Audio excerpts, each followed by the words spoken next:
Alright guys, looks like we are live. Welcome to the Rizin 14 live fight companion. Hopefully we'll get some people in here in a few minutes here.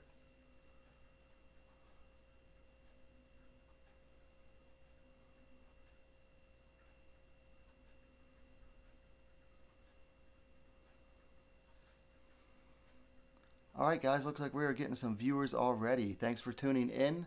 Welcome to the Rizin 14 Fight Companion. The stream has just started on Fight TV. If you're watching this and you use my passcode, thank you. So while they're still while Frank and Trig and the other guy are still talking, we're gonna go over. So unfortunately, Reina's fight is off. Reina could not fight due to she had a really bad weight cut and has been deemed unable to fight. Unfortunately, you know, it doesn't seem like New Year's without her. So yeah, I mean, I hope she feels better. She was hospitalized, so I hope she feels better. Let's see what we got going on in chat. Slaymundo 32 says Fook the Mayweathers. Jeff Rattray says Happy New Year all. Happy New Year to you too, man. Jeff Hubbard says hey y'all. Lazy Fat Feral Cat Chubby says, are you going to do the Floyd Intention play-by-play or what, man? The answer to that is no. I did not jump through all the hoops in order to get the Floyd Intention fight. And also, I don't know if I'll be doing this fight companion all the way through to the end. In fact, I doubt that because I have to go to work at, let's see, it's 1 a.m. here, and I have to be at work at 8 a.m. So not gonna do that. Sorry if I lose anybody because of that. Let's see. PUBG MobTube says yes. Alex Jin, who's fighting? A lot of people. Go to tapology.com. It is on the Rizin 14 is the event on the main page there. Should be able to see it. PUBG MobTube says maybe Floyd will lose. Tension is very strong from Japan. Yeah, tension's pretty strong. But he's not a boxer, and he's fighting a much bigger fighter with a ton of boxing experience. So who knows? I'm not gonna be able to watch it anyway. Who all staying up and drinking tonight? I'm having a couple Negronis. It's a cocktail. It's a gin-based cocktail. Just gonna have a couple tonight, you know. Gotta keep a clear head for work tomorrow. By the way, guys, if you can't hear me too well, just please let me know in the chat.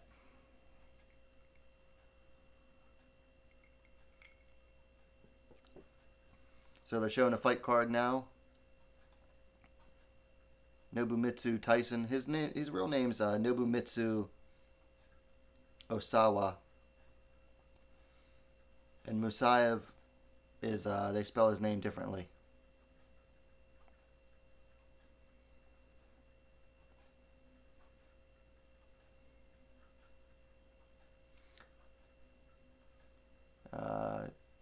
PUBG Mob 2 says it's 1,500 hours in Japan. Yeah, it's 3 p.m. over there. It's 1 a.m. over here. Once daylight saving time ends, it's a 14-hour difference between Eastern Standard Time where I'm at and Tokyo, Seoul, Far East Asia.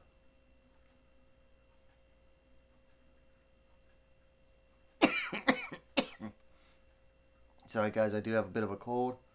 I've got my cough drops for later. Hopefully I don't lose my voice. I have to work all day tomorrow, and then I have to work all night as well. My secondary job is bartending, and it's New Year's Eve, so hopefully I'll make some money this time.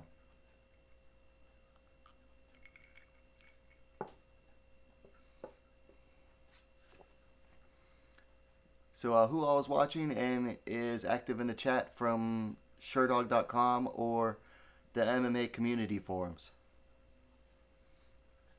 I'll be checking in constantly on the Sherdog play-by-play forums because those are fun as hell too. For these events, they're always crazy.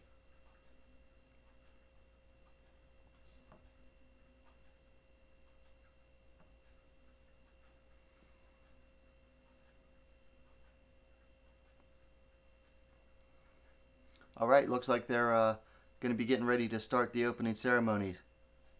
Oh, they're introducing all the officials right now. Boring.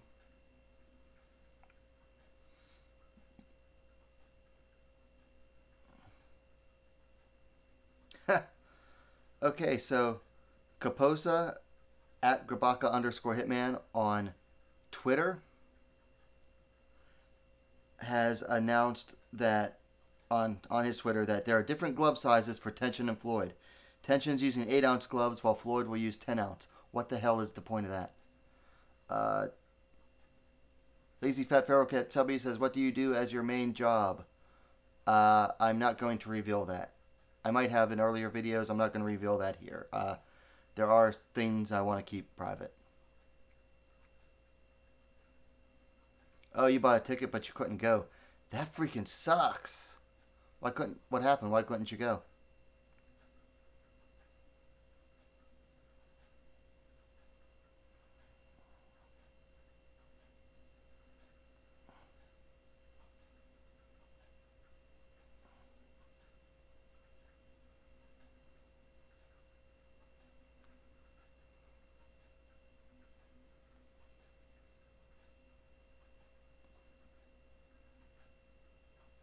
One of the referees looks a lot like Kon Asakura's dad. Like, I don't think they're the same person, but man, they look a lot alike. And that's not an Asian joke or anything, you know. They seriously look a lot alike. Like same head shape, facial hair and everything.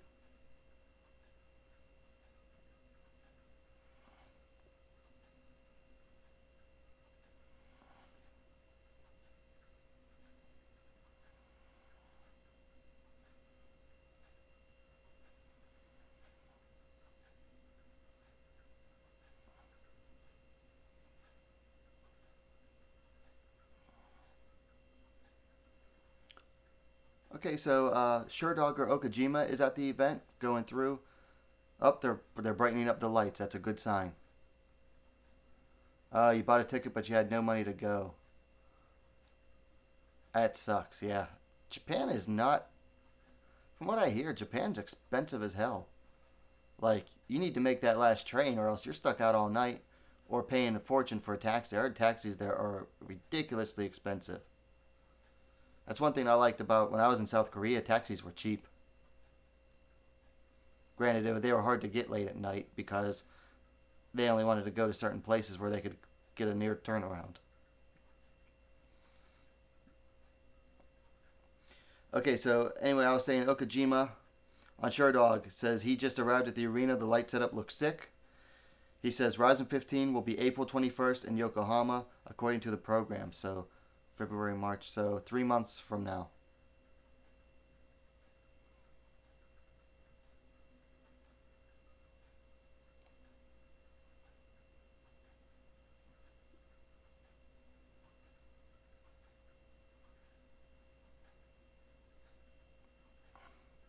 So they're showing a big intro video for all these fights and stuff.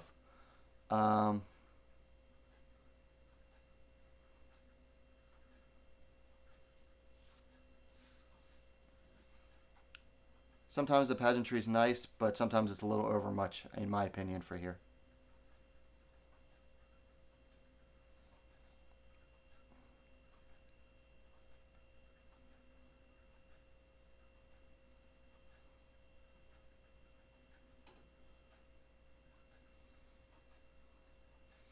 Oh, they just showed the clip where Sakura choked out Reina.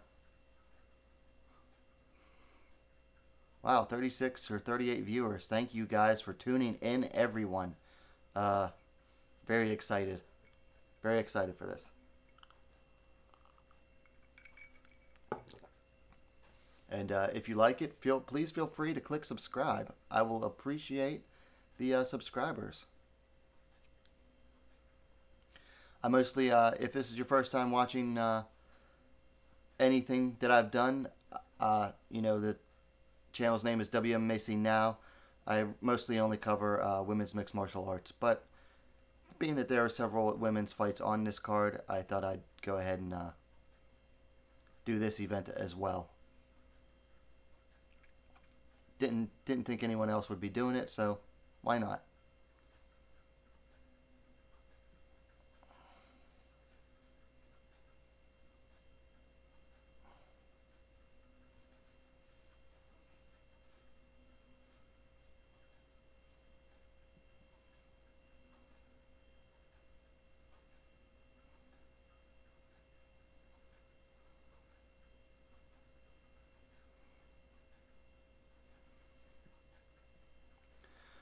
Let's see. PUBG MobTube says maybe tension is stronger than everyone thinks. Floyd's weight is 66.5 kilograms and tension is 62.2. There's not much difference. Oh, that's surprising. You have to wonder if tension bulked up, or if that's what he normally cuts down from.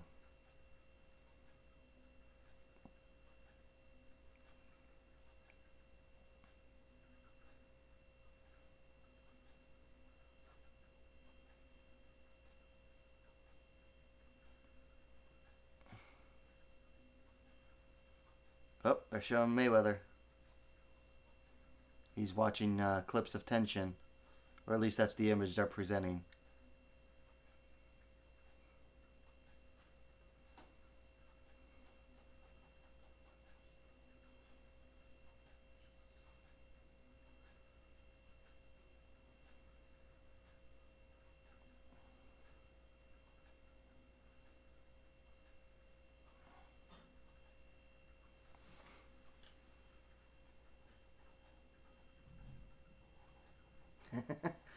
That's such a terrible video clip. Mayweather saying, "Hey, tension, let's fight now." Hey, the MMA holes are in. You guys are wonderful, wonderful too. Damn, and the viewership keeps going up. I'm loving it. Thank you guys for tuning in.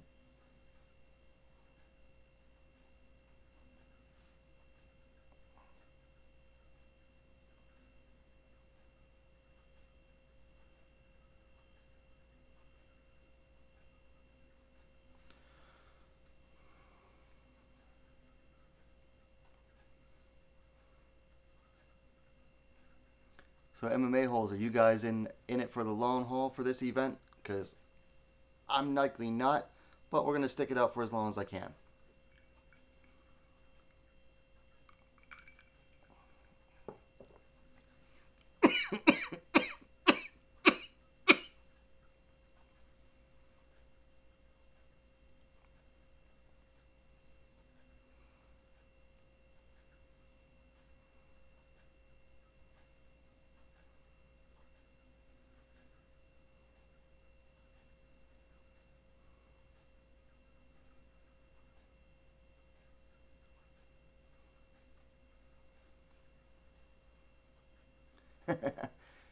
MMA Hole says, subscribe to WMA Scene or I'll eat your family. Appreciate it. Thank you.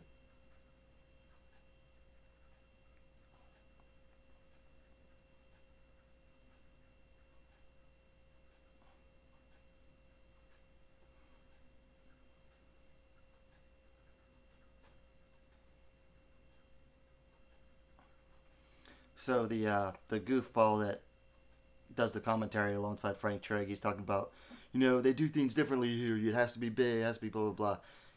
One thing he won't talk about is how nothing is consistent, which is like my big beef. Like, there's no consistent rule set.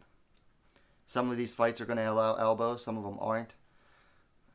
Some of these fights are like 15 minutes first round, or 10-minute first round and 5-minute second.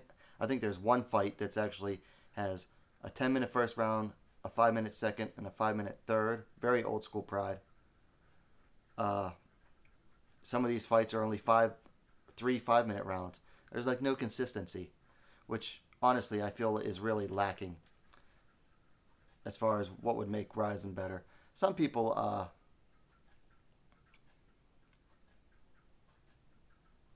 like that there's different rule sets. I'm not a big fan of that. That's just me.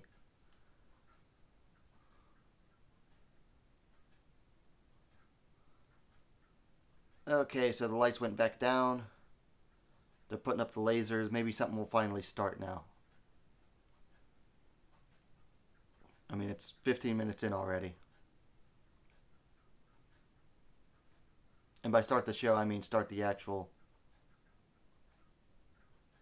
Oh, no. Okay, fight went down for a quick second.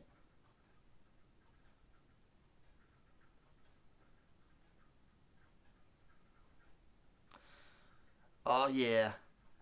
Takada's in the fight. What is going on? Fight TV. Okay. Takada's in the center of the ring.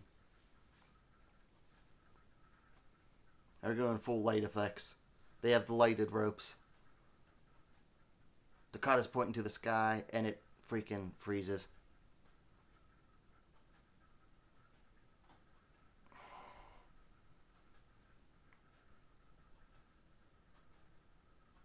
And fight lost the signal again. I hope this isn't like an all-night thing of fight losing the freaking signal.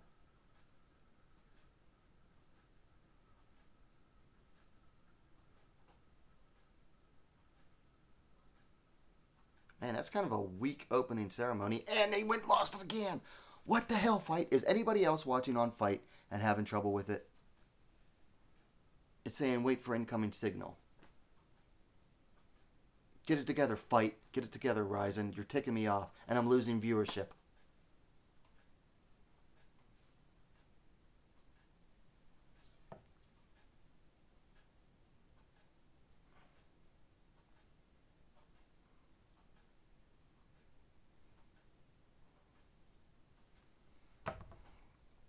Still waiting on a signal, guys.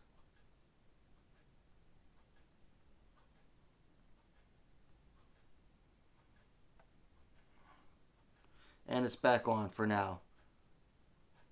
They're showing Nobumitsu Tyson and Tofik Musayev. They're saying that's the third match. That should be the first match, because there's no Rizin, or no arena fight. Oh, here's Justyna Haba from Poland. And one of Rizin's hopeful Golden Girls, Shinju Nozawa Eau-Claire.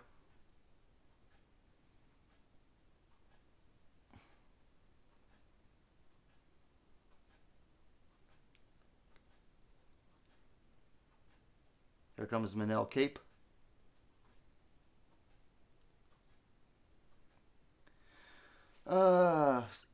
Massar says, any images or any effing link. It's available on fight.tv. You can also download the app. There's not going to be any live footage on my stream. It's just a fight companion. It's basically a play-by-play. Here comes Justin Scoggins. He's going to be taking on Yuki Motoya. And here comes Motoya.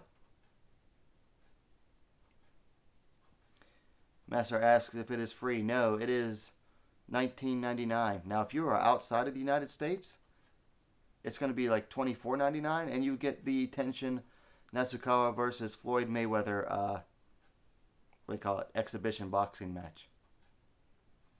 There's Johnny Case from the U.S. taking on Yusuke Yachi from Japan at a lightweight bout.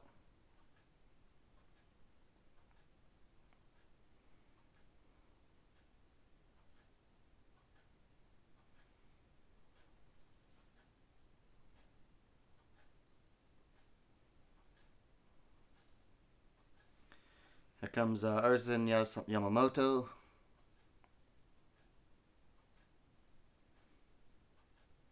And his opponent, Kazuyuki Miyata. Codename says smiley face. Yeah, it's a great time.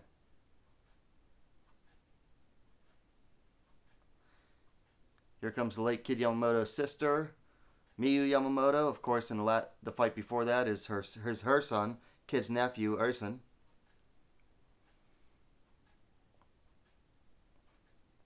And here comes Miyu's opponent, Mika Nagano, well-traveled journeyman fighter. It says they're fighting at 112. Guess it's a catchweight fight.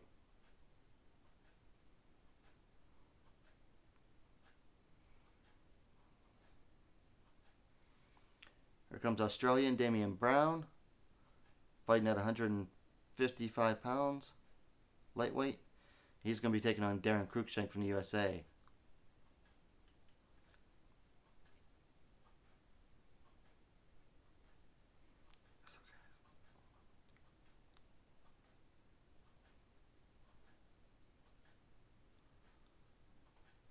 All right, here comes Brazilian Barbara Nepomuceno.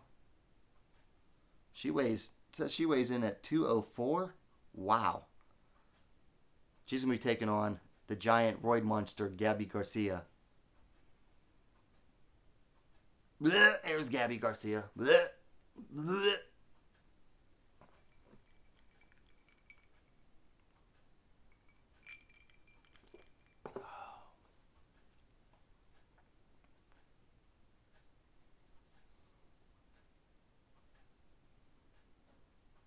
There's Brendan Halsey from the USA.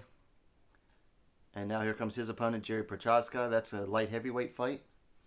I think it's actually like the second heaviest fight on the card, next to Gabby Garcia versus Nepomuceno. There's no heavyweights on this card. And also, no real freak shows. Here's Ayaka Hamasaki, super atom weight, taking on Kana Asakura. And Hamasaki is known as the former Invicta FC champion and former Deep Jewels champion.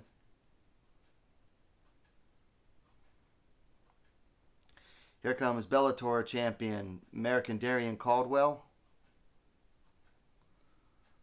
He's taking on Kyoji Horiguchi. Now this is a bantamweight fight. Horiguchi was known when he was stateside in the UFC as a flyweight. Now he's drifting back and forth between flyweight and bantamweight for Rizin. But man, he's taking on a big bantamweight in Caldwell. So that'll be interesting to see what happens. Here comes Tenshin, the Japanese Metro pretty boy.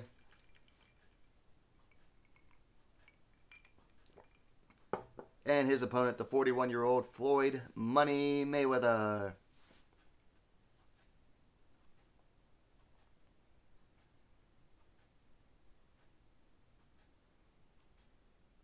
Oh, did Floyd even come out? They didn't show him coming out.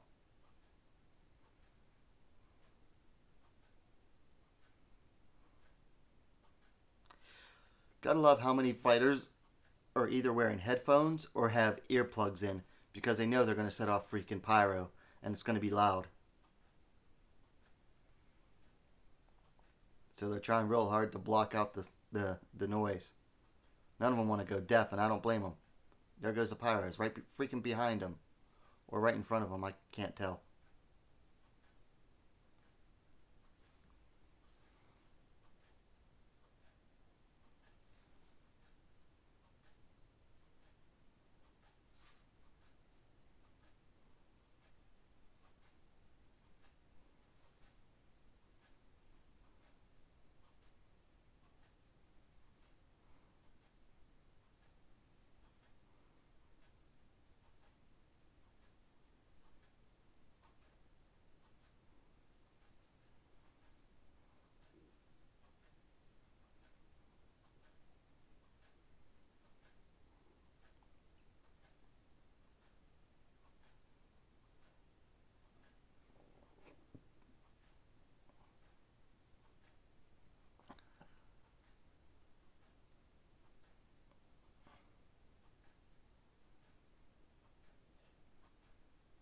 Someone on Zerdog mentioned that Floyd got a louder cheer than Tenshin. Bill Clutch in the chat says, when does the fight start? Yeah, who freaking knows with Rizin?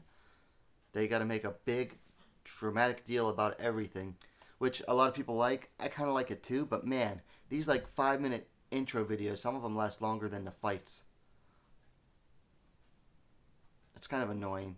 I mean, I mean, they're really cool to an extent. They're really well done. The production's amazing, but it's like, can we get to the fight? All right, they're playing Musayev's entrance music, so first fight's about to start. It should have been Reina versus Jean Francois something or other. Unfortunately, no Reina. I'm sad. One less female fight on the card.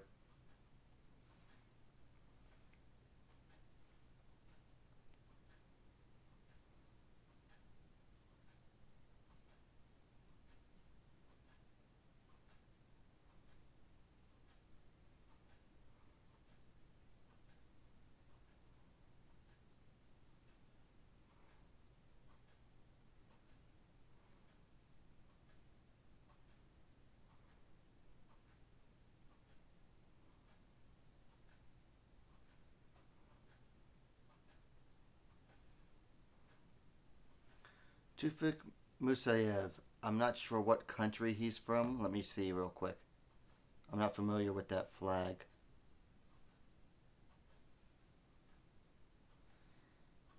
I'm going to guess wild guess before I bring it up. Turkmenistan. Oh, Azerbaijan. So, it's a former Soviet satellite.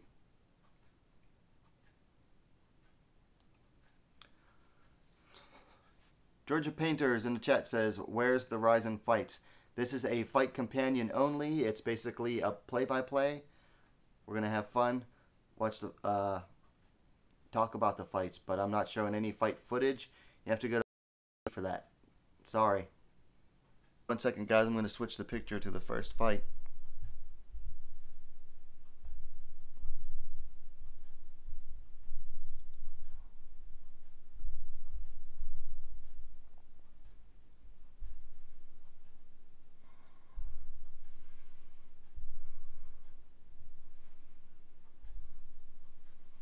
All right.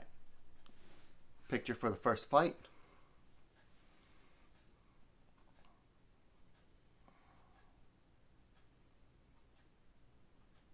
Georgia Painter says, do y'all sell this? Do y'all sell this? I don't sell anything. My channel is free. My stream is free. But you have to go to fight.tv in order to watch the fights. It's if you're in the U.S., it's excuse me. It's only $19.99 if you're in the U.S. If you're outside the U.S., it's $24.99, and that includes the Tension versus Floyd fight. Now, a tricky way to get around to watch the Tension fight is go if you have a VPN, a virtual private network, you can activate that for like Canada, say, or England. Then you go in a fight, and you can order the entire event for like $25, and then leave that VPN on to watch the full event with the main event.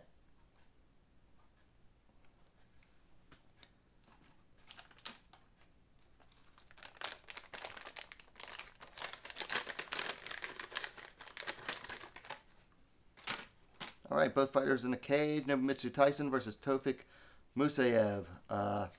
Tyson's the older at 32 to 29. Musayev has a height advantage of 3 inches. Nobumitsu's 12 and 4. Musayev is 13 and 3. Daniel in chat says, Gabby looked kind of upset coming out, or maybe that's just me being hopeful. Hey, we can all hope.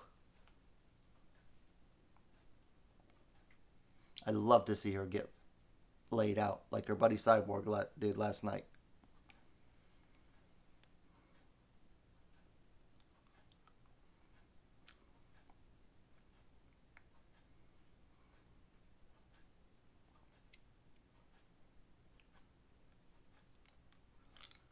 All right, introducing the fighters as they're in the ring.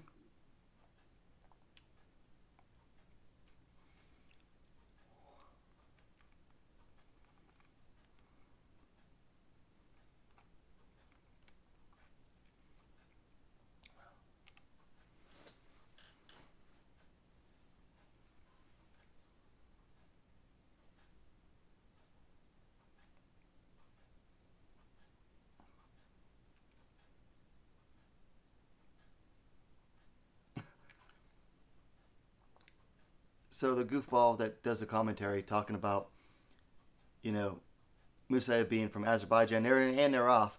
So he's talking about that, and then he's talking about, you know, the Dagestani connection with Habib, and then he talks about he's in Kazakhstan last year. Like, you know, those are like 3 countries that really aren't that close to each other. Kazakhstan's in Central Asia. Dagestan and Azerbaijan aren't that far from each other, but oh, nice low kick lands for Nobumitsu Tyson. Codename says, Gabby fighting tonight? Yes, she is. And she's fighting an opponent who's only like 24 pounds lighter and 2 inches shorter than her. So, should actually be a bit of a challenge, maybe, if it stays standing.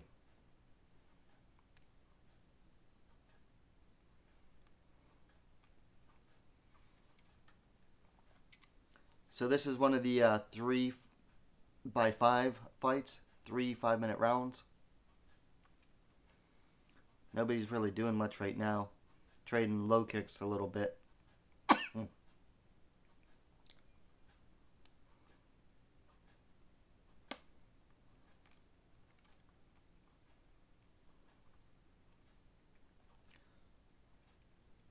Spinning side kick from Musayev. No setup. Didn't really land.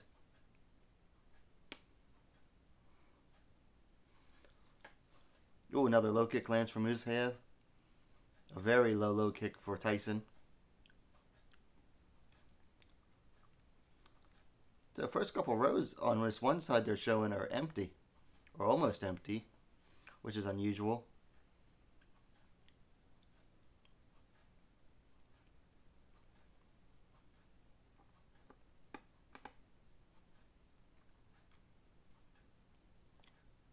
So Musayev a very straight up and down stance. He must be primarily a striker with that stance.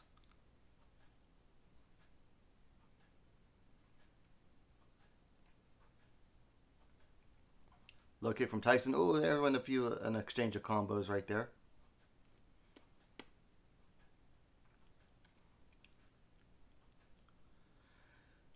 Nobumitsu Tyson sporting black pants, shorts with purple trim, and purple hair.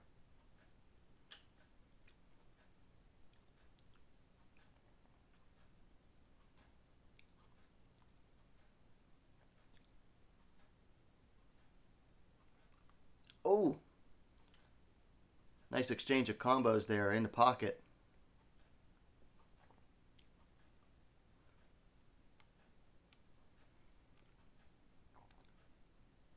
Two minutes left into the round. Nothing really much going on at the moment. Overhand right lands for Musayev, but wasn't like clean. Oh, wild spinning kick from Musayev, just narrowly misses.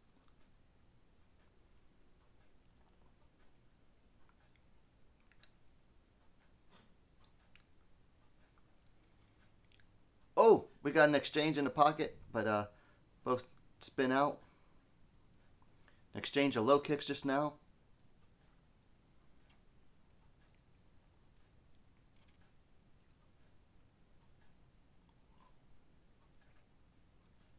Just over a minute left in the first round. Pretty uneventful round so far. Maybe both these guys are slow starters, or maybe both are just...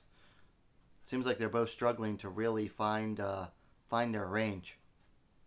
Ooh, right high kick lands for Tyson, and then a jab looked like. Spinning back kick for Musayev.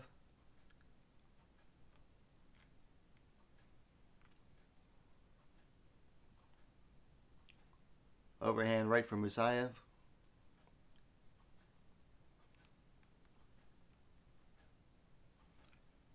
About 20 seconds left in the first round. I hope they pick it up in the second.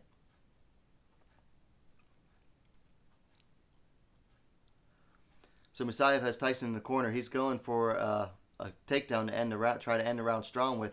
and he gets the takedown. Lands a couple punches and ground and pound, but that's about it, and that ends the first round. Hopefully Musayev does more of that in a second.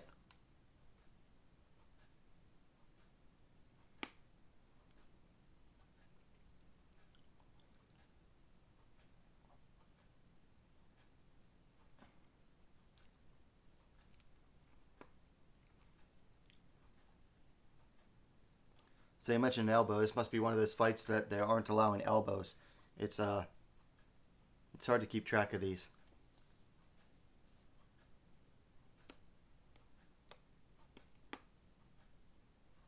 Does he land an elbow? Oh yeah, Musayev landed an elbow.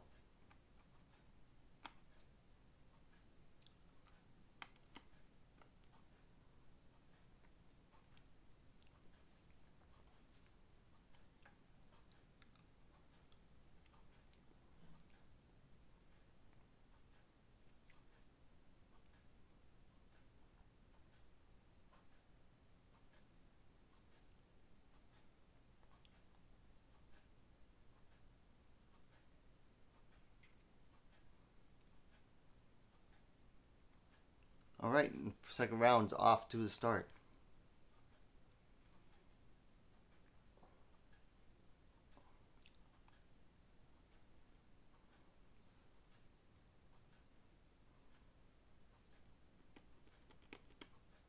Some more low kicks. Start the fight.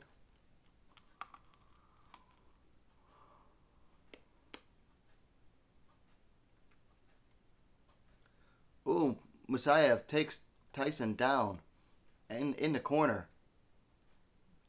On top, trying to pass. He passes to half guard.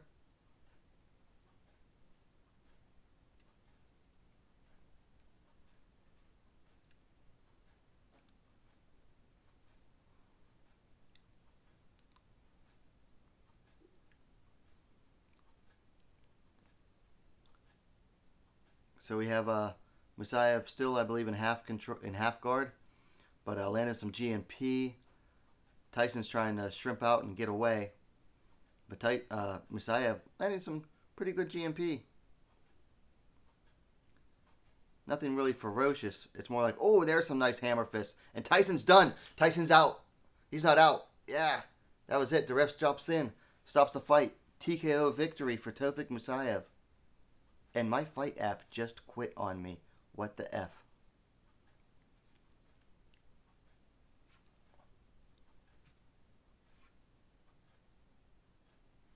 Okay, we're back. We're back on it. Back in, guys.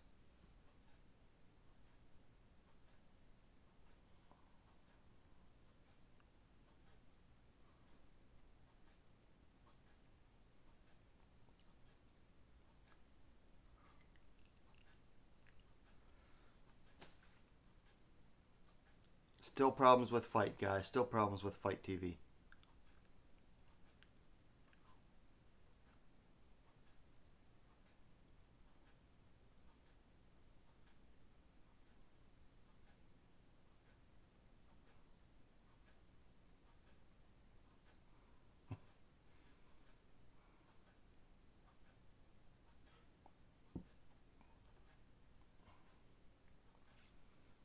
So yeah, he started landing the hammer fist. He was just getting these short punches in to start, and then he started landing those freaking hammer fists. Man, those were some serious hammer fists. Osawa Tyson, or whatever you want to call him, did not like it.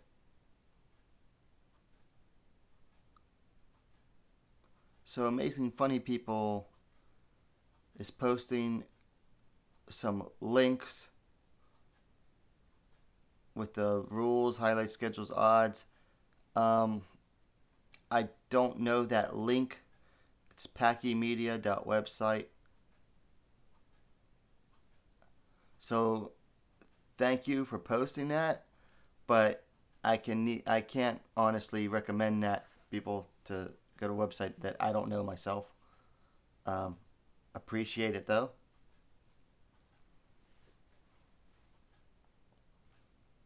And please don't, and if that is a stream link, please don't post any more stream links. I'll have to take down the chat.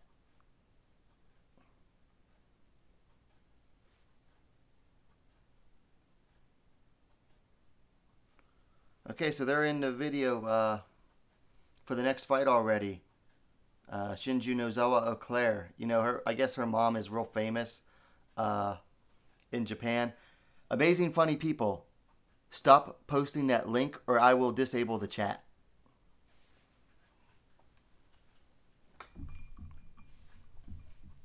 I'm going to change the picture real quick here. Alright, guys, I'm sorry. I have to.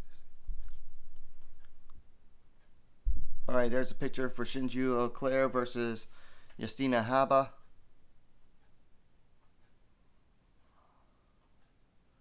La Liga.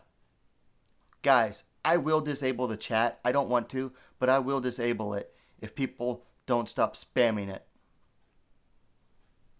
Okay? One more spam post and I will disable the chat. I don't want to have to do that, okay? But I will.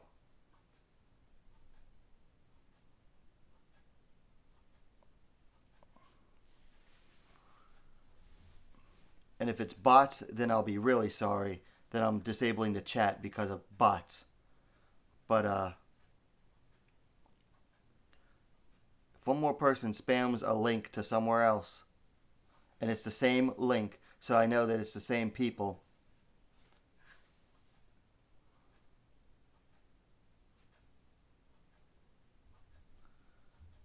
So anyway, back on topic. They keep showing Shinju's mom. Apparently she's like a TV star, celebrity over there. And that's really why Rizin has Shinju and had her make her pro debut in Rizin. Because, you know, her mom's famous. Brandon Ramirez in the chat. Will you be showing the fights? No. The actual title of the stream even says no fight footage. I will not be showing the stream. I will not be showing the fights themselves. You have to go to fight.tv.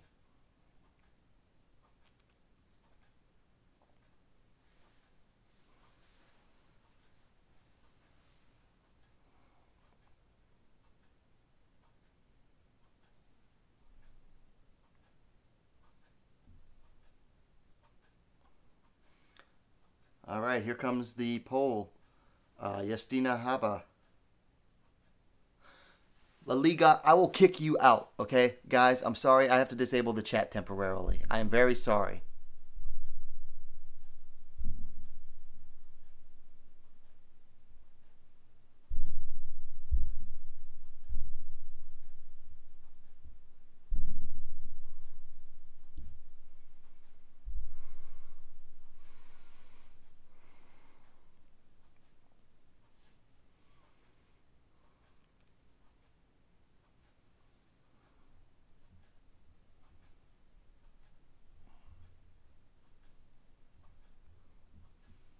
So here comes Justina Haba. It says she has a 5-0 amateur MMA record.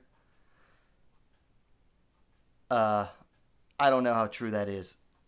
I mean, granted, not very many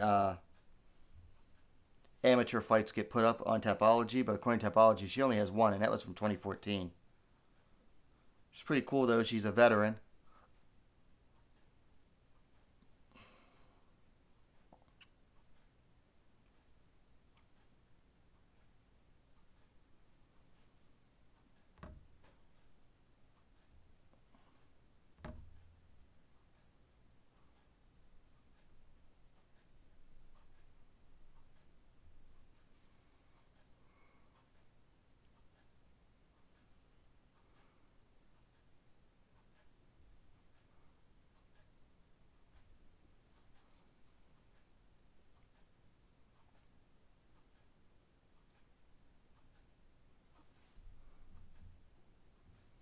Okay, Justina Haba is now in the ring.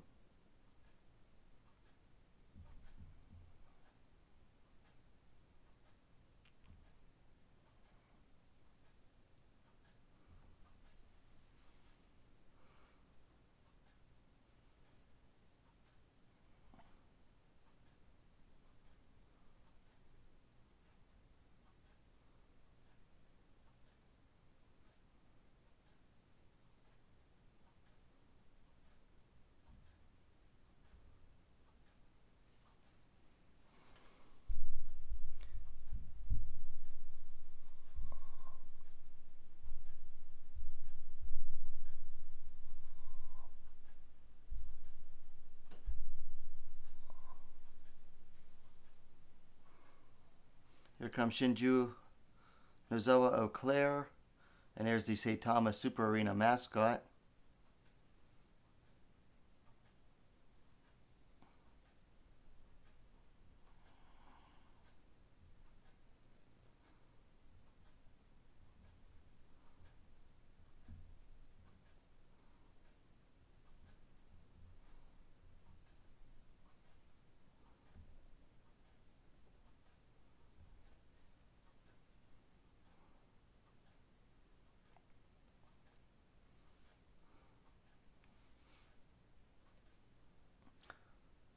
Alright guys, you're still spamming with your stupid website. Keep it up and I will stop the stream altogether and then you're going to have to go spam somewhere else. Quit spamming the chat.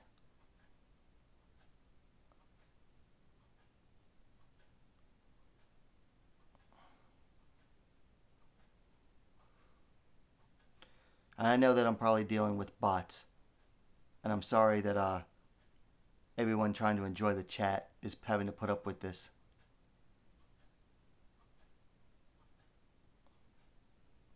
And I don't want to have to disable the chat at all.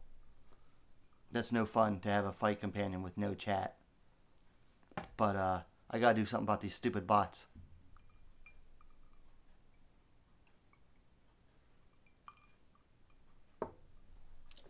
And I currently don't have a big enough audience to justify having someone a moderator for the chat either.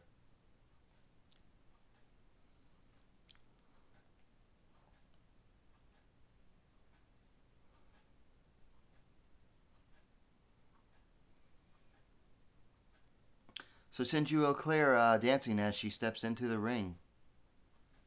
Looking very excited, very amped. Oh, she's hyped up for this fight, guys. Is Shinju.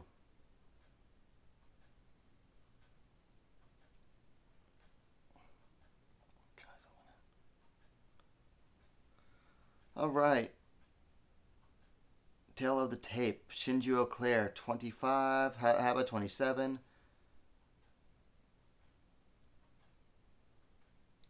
3-inch height advantage for Eau Claire. Shinju's 2-0. Haba's making her pro debut. Guys, this is what you call a gimme fight. It really is.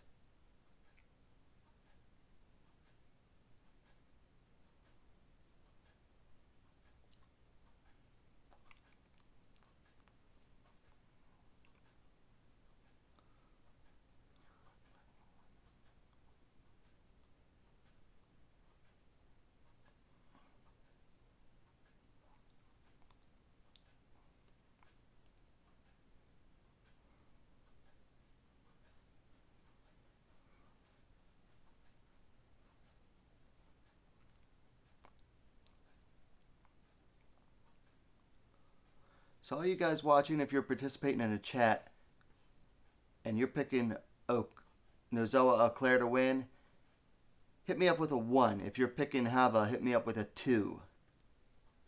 Number 1 for Nozoa Eau Claire, number 2 for Haba.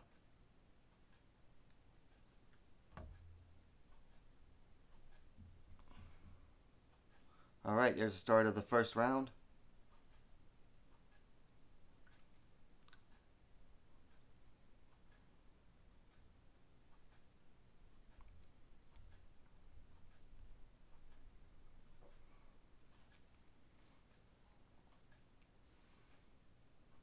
So Haba wearing like grappling pants or shoot boxing style pants. Interesting. Did not notice that before.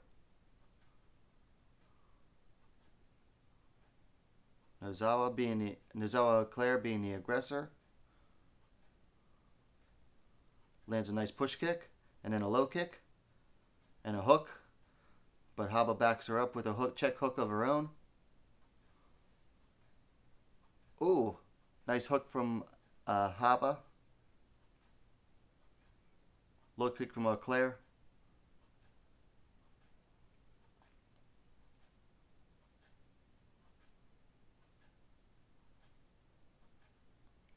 Ooh, some punches and a hook from Eau Claire. And then Now they're clinching up. Nozoa Claire looking to score a trip takedown, but Haba manages to get back out of the clinch. Claire wisely separating with a punch for emphasis.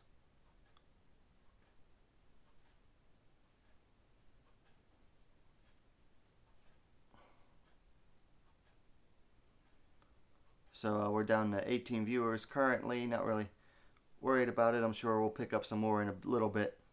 But ooh, overhand right by Haba, but she goes off balance, and Claire tries to punch, but Haba is doing good with the counters.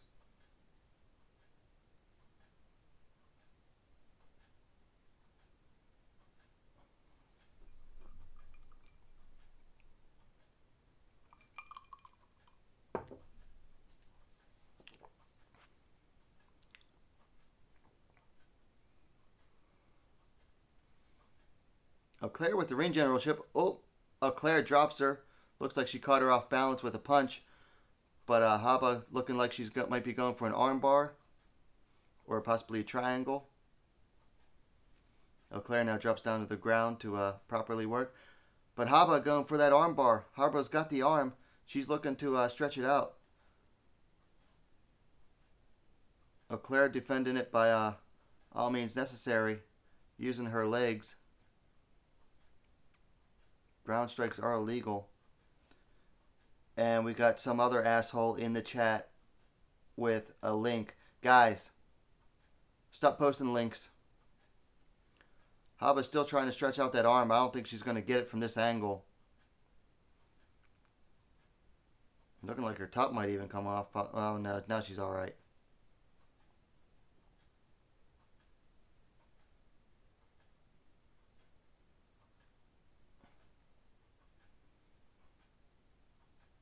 But Haba definitely scoring points by going for the finish here. Claire's just purely defending. But now she's got her arm out. But now Haba looking like she's going for some kind of ankle lock. Meanwhile, she still has Claire's arms stuck, trapped between her legs.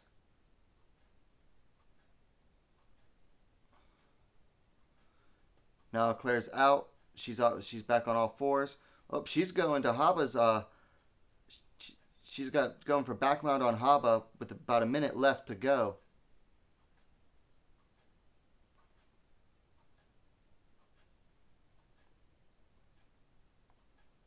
Claire has Haba's back, but she's very high. She might fall off. She's trying to get the left hook in. Haba looking to dump Claire off. So Claire's still going for back mount. Need Haba in the head.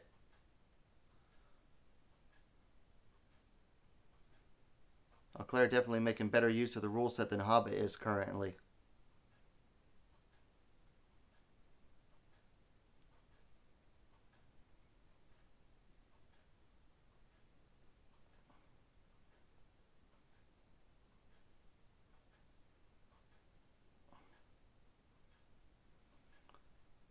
Okay, so Haba, Claire's now looking for your armbar, but that's the end of the first round, guys. We keep losing.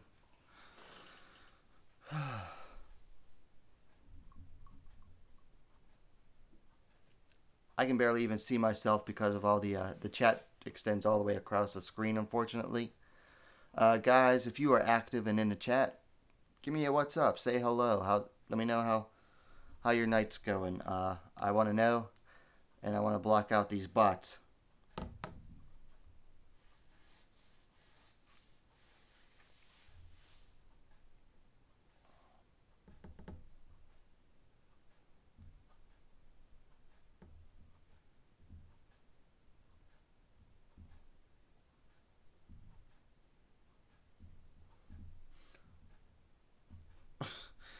So the current discussion on the Sherdog live play-by-play discussion is talking about Justina Haba's booty.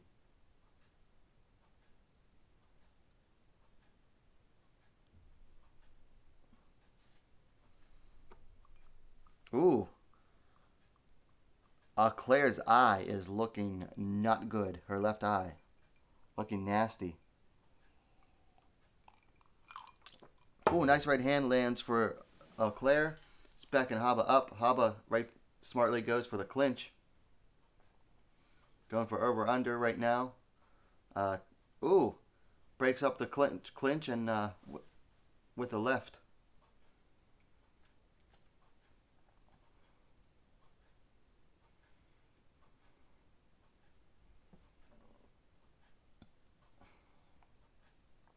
Haba's throwing bombs, clinching up. Claire throws a knee, going for the takedown. Oh, she gets Haba down and goes directly to back mount. She's got both hooks in now. Haba working desperately to control the arms. Claire's very high on the back.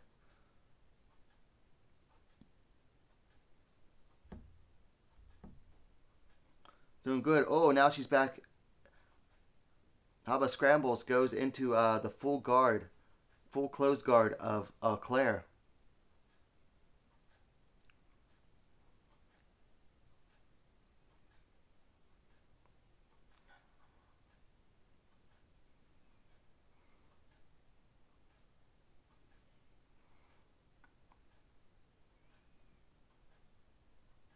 So Haba trying to land some GMP. Claire trying to move her legs up, but still keeping the guard closed. I don't know if she's trying to stall or just landing some very weak punches from the bottom. But Haba's not really doing a lot either. She's trying to land some GMP. Claire opens the guard. She's looking for the armbar. Oh, she might have it. Nope. Haba escapes and manages to go into Claire's half guard now. Nice scramble. She's looking to go full mount. She's got the full mount on Claire. Haba landing punches to Shinju's face.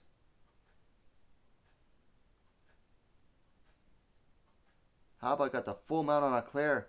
Shinju trying to turn away now. Avoid more punches. Slay Mundo in the chat says, hey, smoke weed every day. I wish I could. Oh, elbows by Haba. Nice elbows by Haba. She's trying to get the finish here. She is doing very well in this round. Definitely scoring more points, as far as the whole fight scoring goes that Rizin uses. Working very hard, landing some nice elbows. They are giving Claire a lot of chances here. Landing some short elbows. Another short elbow lands, and another. Ooh, more elbows from Claire or Haba to the down to Claire. Claire keeps trying to turn over and turn over. Claire now, or Haba now back mount on Claire, but she's trying to roll it over or flatten her out. Looks like she's about to flatten her out.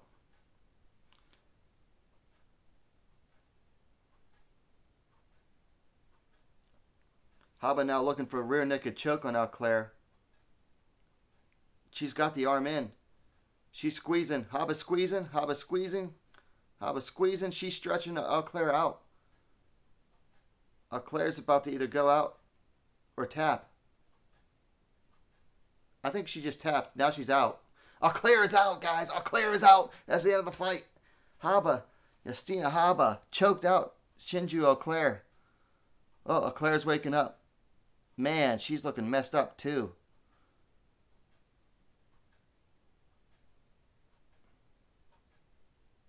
Man, Claire's a pretty girl, but she ain't so pretty right now. She's got a hematoma above her eye. Nasty hematoma above her eye. She's got a swollen left cheek. And she got choked out.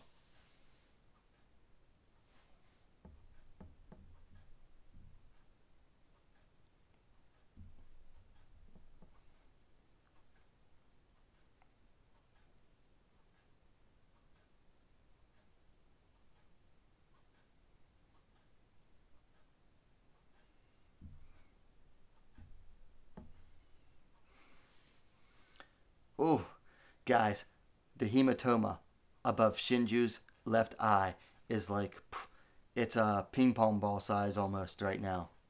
It keeps swelling out.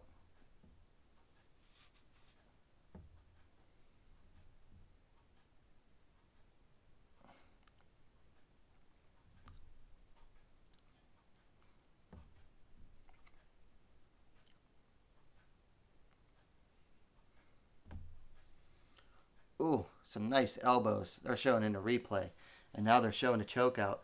You know, I think Auclair was trying to maybe tap. That's what it looked like, and I think the ref didn't realize that's what she was trying to do, was tap. I think she was genuinely trying to tap. It's a shame the ref was like thinking maybe she was just trying to reach. I think personally, I think she was trying to tap. But of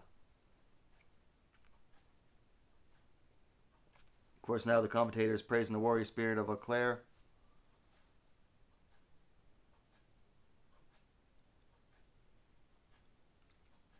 Debate over whether she was trying to tap or whether she was still trying to fight.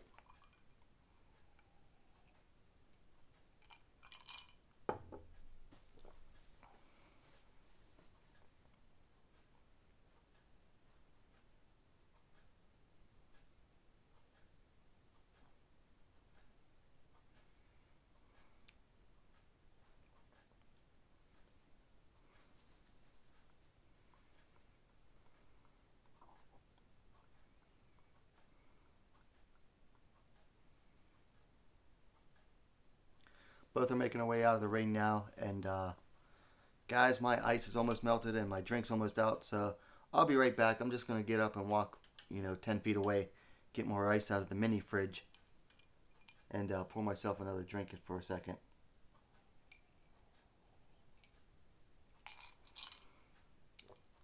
We're showing next fight up is Ulka Sasaki taking on Manel Cape. They're showing Sasaki, I believe he's been training with Team Sarah Longo, which is why they're showing him in New York. Be right back, guys. Going to get more ice real quick.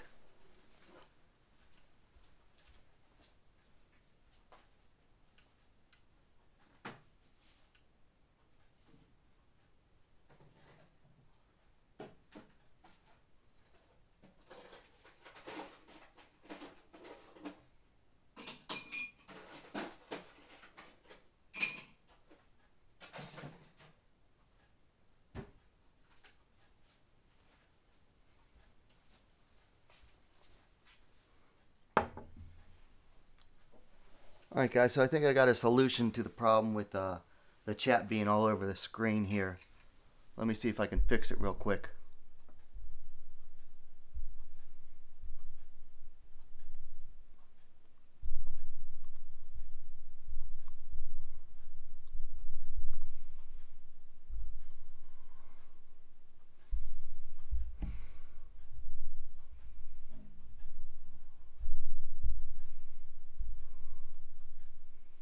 Okay, so we got Sasaki versus Cape on there now.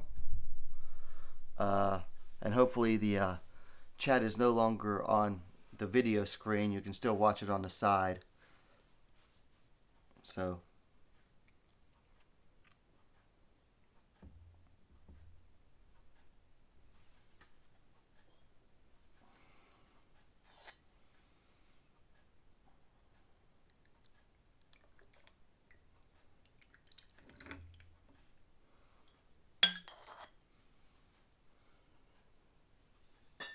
alright, so here comes Manel Cape. Manel Cape has basically made his name in Rizin.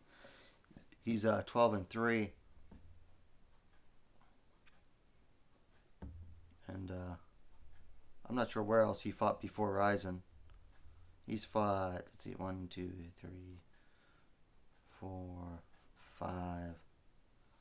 5 fights in Rizin so far. Before that, all in like Portugal event. Mostly he fought in Portugal. Didn't know there was a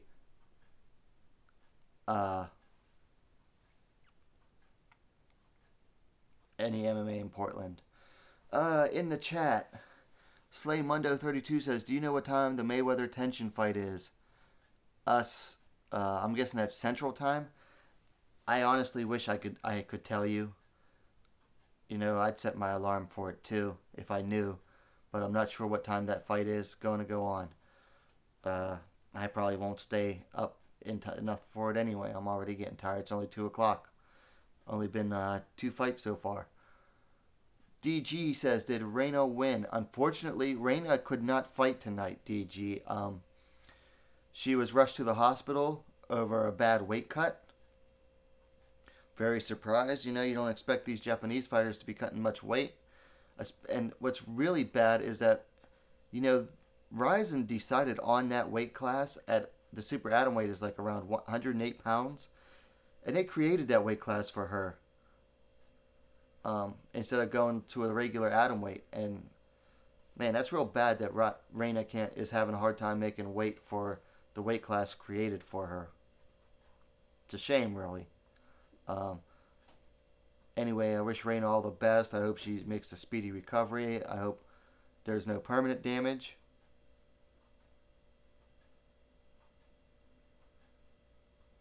And we got some more stupid links from bots. I don't know how these bots even found this thing. It's not like I have a lot of followers. And I keep losing viewers because of it.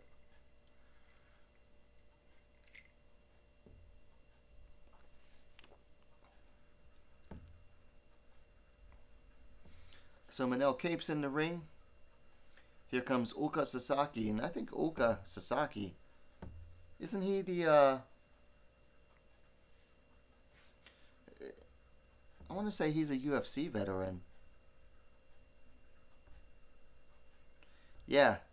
He was one of the guys, one of the flyweights cut from the UFC. He's coming off a loss to Alexandre Pantoja just last month. That's right, man. That sucks. But he had been his UFC record was what? 1, 2, 3, 4 wins to 2, 3, 4, 5. So he was 4-5 in the UFC. You know, not the best record. Let's see.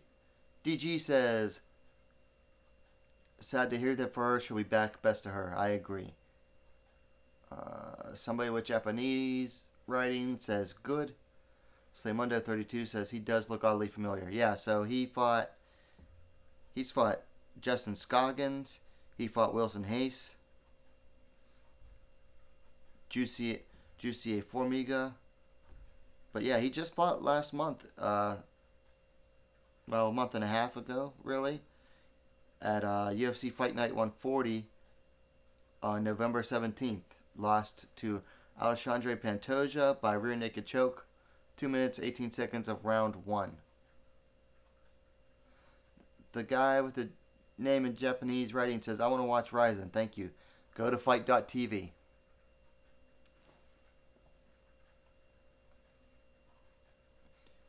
So yeah, Sasaki was training with Team Sarah Longo. There's Ray Longo in his corner.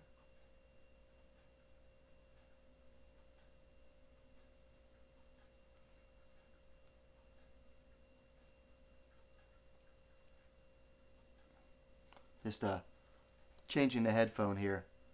It bothers my ears after a while. Slaymundo 32 says that's a good resume. Well, he's fought them all. He didn't beat all of them.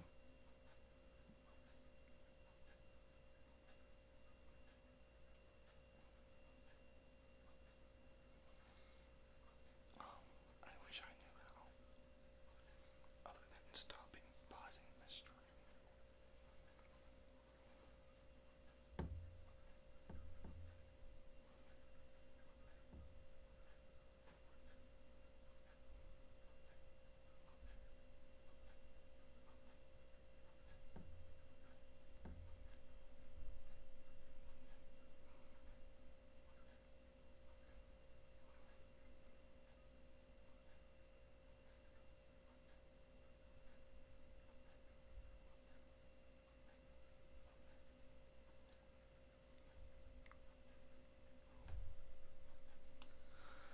Alright, so they're both in the ring and they're doing the fight announcements right now. And the viewership is picking back up now in the mid-20s.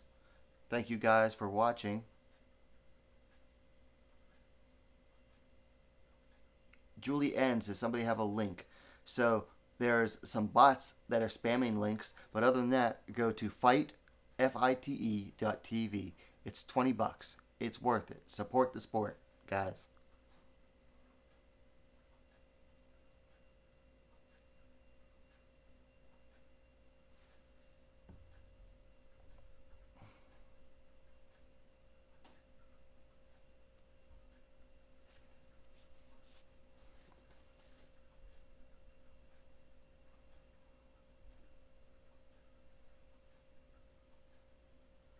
Now Cape down on all fours, looking like some kind of animal.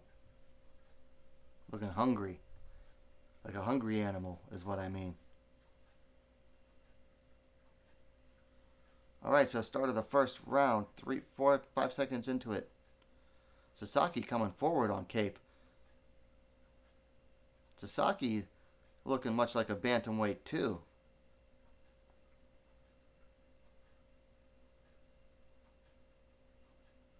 I think a lot of these, ooh, nice body shot by Cape, but answered by a punch from Sasaki. And some more punches from Sasaki, but a counter from Cape. Ooh, a kick and then a punch from Sasaki. Cape does this, doing one of those McGregor things real quick there. Cape's not respecting Sasaki's strikes at all.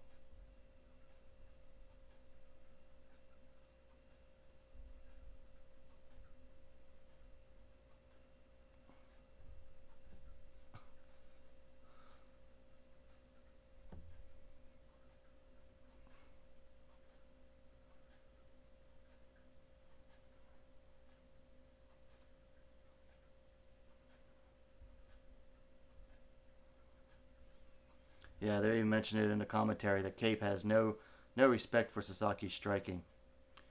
So Sasaki going for a takedown on Cape. Low takedown, barely more than an ankle pick. But right now Cape has is pushing Sasaki, is in the corner, puts Sasaki's head down. Cape keeps grabbing a freaking rope.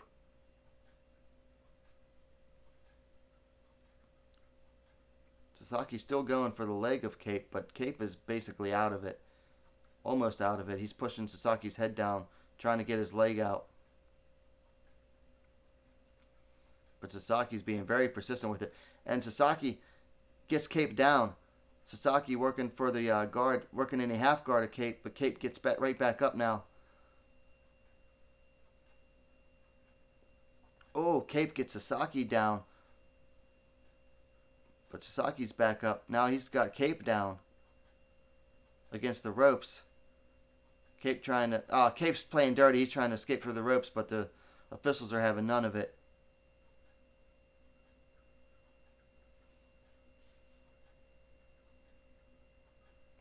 Both back to their feet now. Nice knee from Sasaki.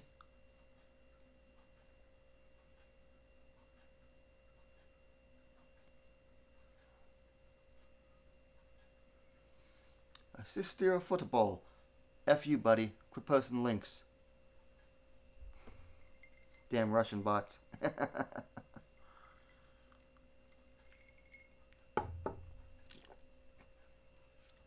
So they're clinching right now, and now they're breaking up.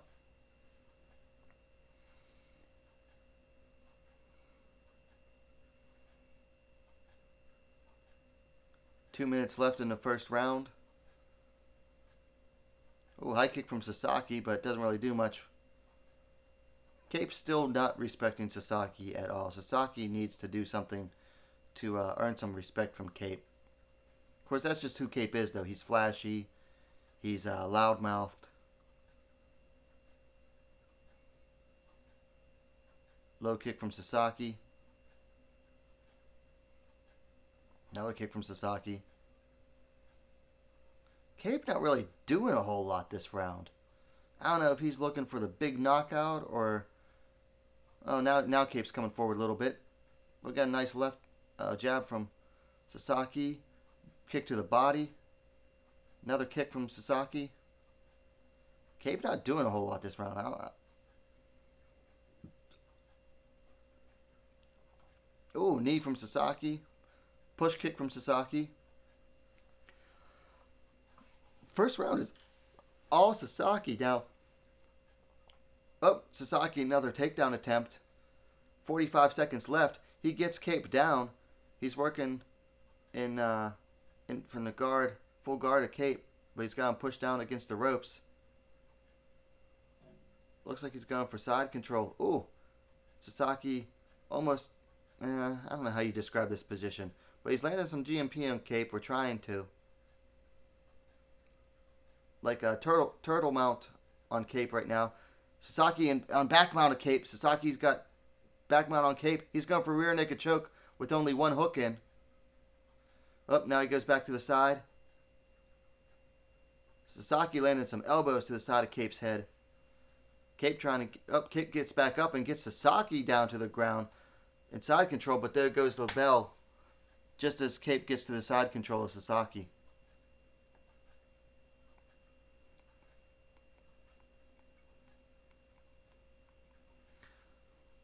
So, you know, Rizin, of course, scoring the fight as a whole, guys, but I got to give that first round to Uka Sasaki.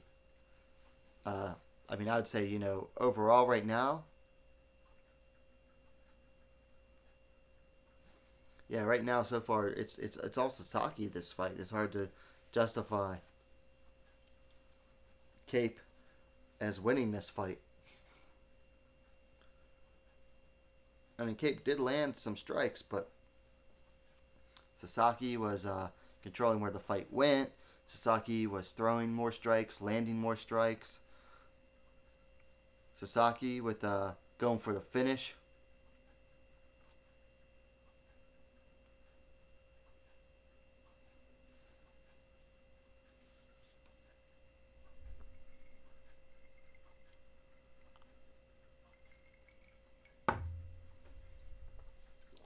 Still checking in on the Fight Fan says, very cool of you to do this, man. Thank you. No, Fight Fan, thank you for tuning in. You know, I don't plan on doing this for the whole event. I do have to work in the morning, and I will need some sleep eventually. Probably going to go to about 3:30 before I stop. But I'm going to go for as long as I can. I want to try to get at least 2 women's fights in. Unfortunately, there's an intermission before the next 2 women's fights. All right, now Cape, you know, Cape turn up the aggression now.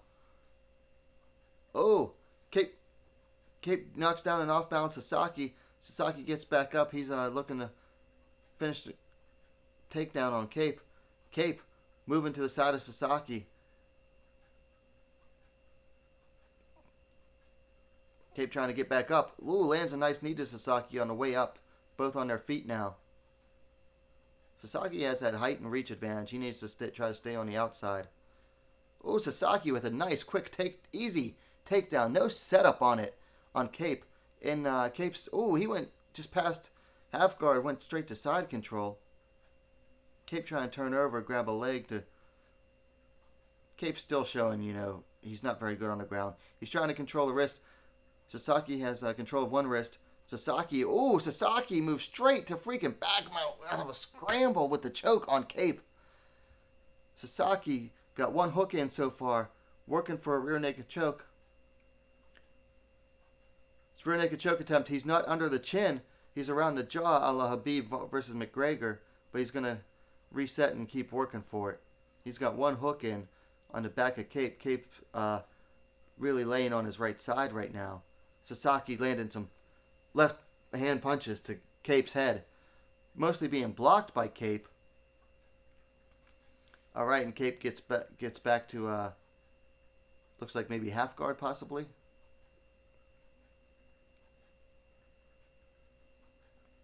Yeah, half guard.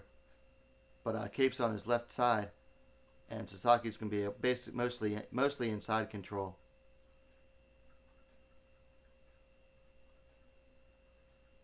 Sasaki working to improve his position.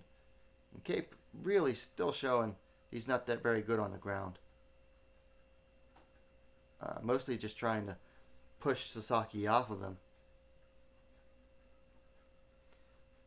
And we still got bots invading the chat. Hopefully YouTube doesn't shut me down because of that.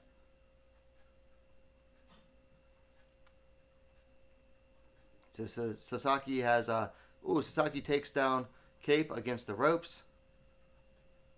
Cape going for a guillotine, which Sasaki easily escapes. Now in the half guard of Cape. Looking to pass to mount. He's trying to pass. Oh, he passes to side control. Sasaki does. About 1:45 left in the second round. Sasaki landed punches and elbows to the face of Cape. He's got him almost in a crucifix. Cape isn't able to do anything from here. I mean, Sasaki needs to control better. But basically, Cape is just down there crucified, not able to do anything to escape these strikes. He's just eating. I mean, they're not hard strikes, but eventually the ref's going to have to stop this if he keeps him crucified like this.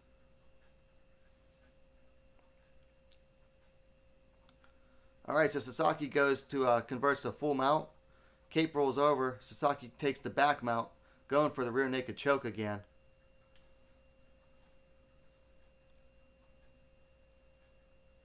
So he doesn't have it under the chin. Does he have it under the chin yet?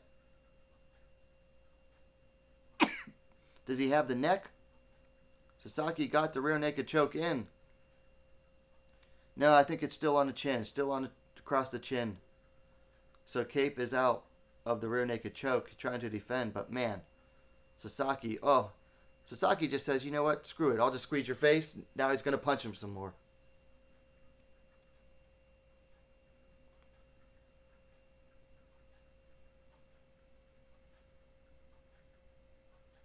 Sasaki going for the RNC again. He thinks Capes has enough, but 15 seconds left. Sasaki still in back mount. 10 seconds left. Sasaki landing hammer fists. Manel Cape not really doing anything. I'm surprised Herzog lets it go on. And there goes end of the second round. Manel Cape survives.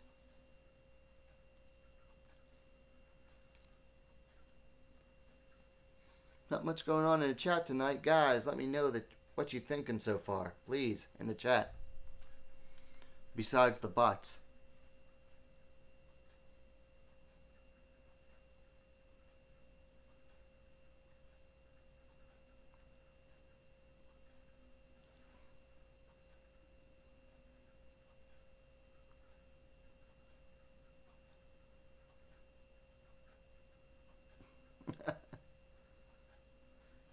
So there's a GIF on the Sherdog forums saying that, you know, it's obvious, especially they sped it up for the GIF, but it's obvious that Claire was trying to tap and the ref just basically ignored it.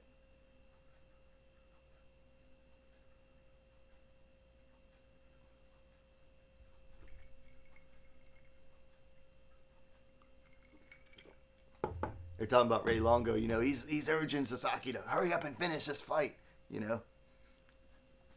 Cape looking tired as hell. Talking about Ray Longo, you know, he gets you know, he's New Yorker. New York, New Jersey, wherever he's from.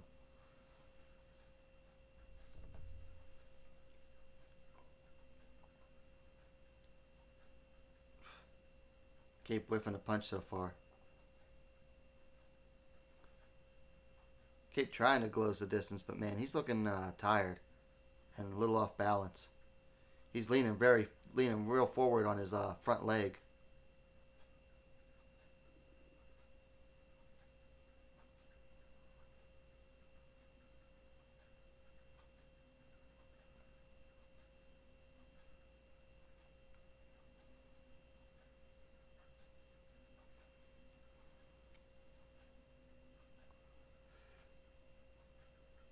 Chris Tuath says, thanks for streaming this, man. Greetings from Cali.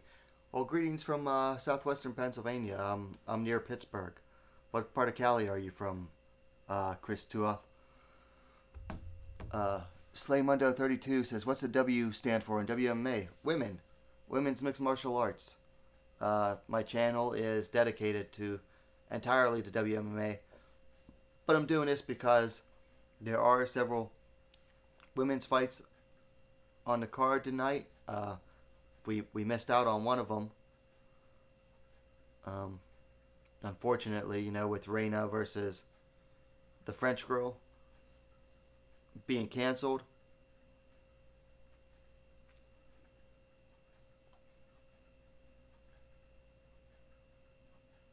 Ooh, nice left from Manel Cape. Chris Tuoff says he's from Northern Cali. Oh, cool. You know, if I had to live in California, I'd probably go for Northern Cal too. Seems like the air would be better up there, and you know, it's not a concrete jungle like western, like the south coast is.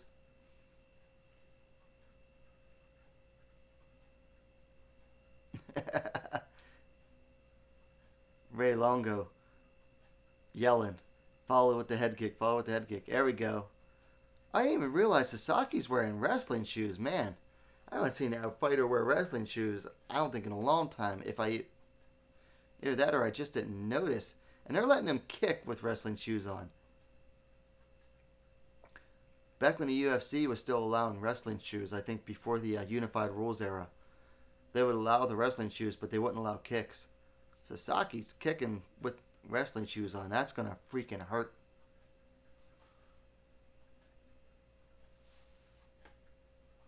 Still trying to check the chat.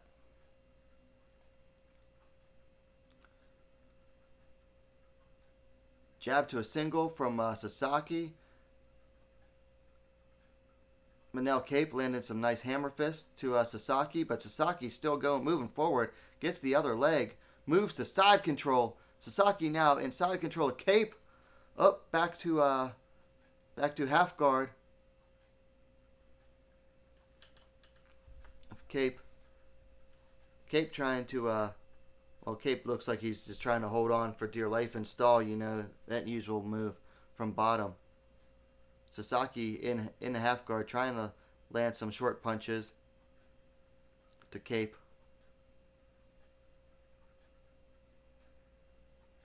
Trying to improve his positioning, trying to get out of the half guard of Cape, move to side control or mount. Sasaki basically has Cape in a crucifix with one, even though he has one leg trapped. But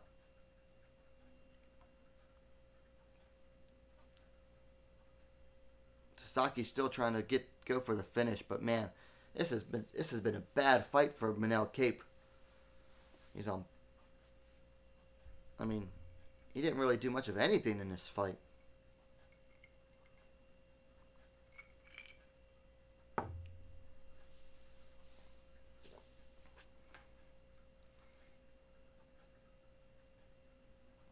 So Sasaki still trying to clear. Ooh, nice knee to the face of Cape. But Cape is able to get back up. Now he's Sasaki turtling him. 10 seconds left in the round.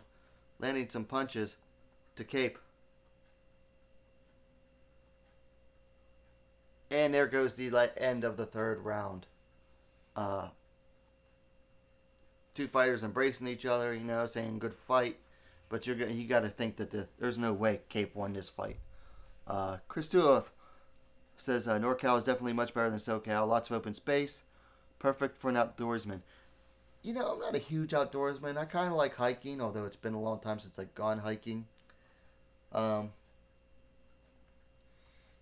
not much of for skiing either. I haven't been skiing since well, I went once when I was 10 and that was it. But I just don't like the idea of the southern coast.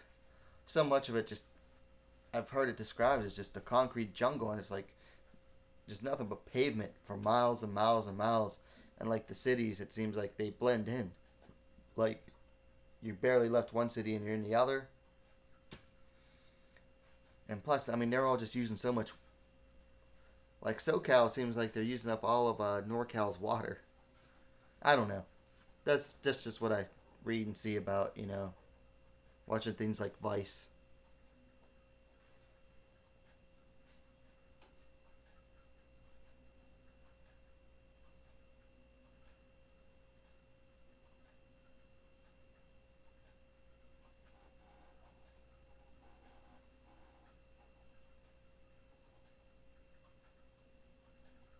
So Sasaki wins by unanimous decision. They just read the decision. I don't understand why they felt like they had to read them off one at a time. It's if it's unanimous, just read the decision, Especially since they're not actually scoring the fight.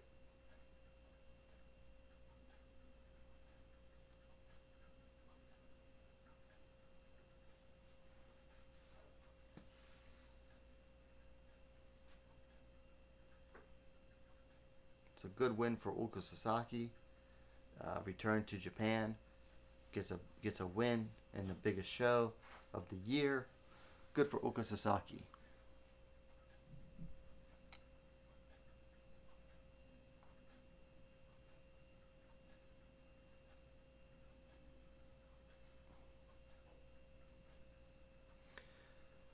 Yeah, Kristuo Sasaki definitely got it.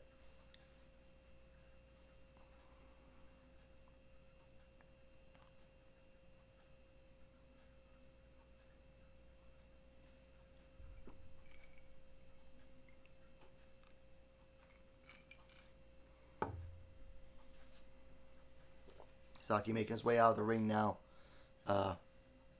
Stops to sign an autograph. I love that about these guys are able to get a lot closer to the fighters because with the ring and the way they work the entrances and the layout and everything. Ray Longo does not look that happy. I mean, he's clapping, but man, guy just has a sourpuss face.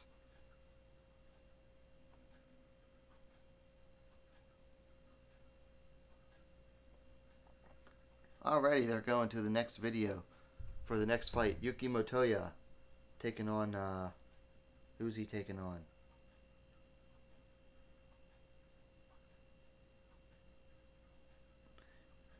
So Yuki Motoya is taking on Justin Scoggins. It says 132 pounds according to Tapology.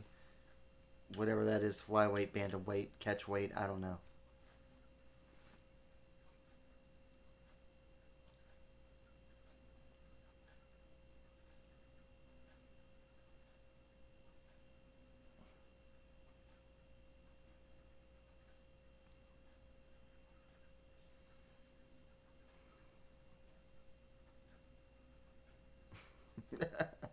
Someone on SureDog said, who was it? Dim Bones. Annoying ass poster. Says, Amanda Nunes needs to show Sasaki Kid how to punch.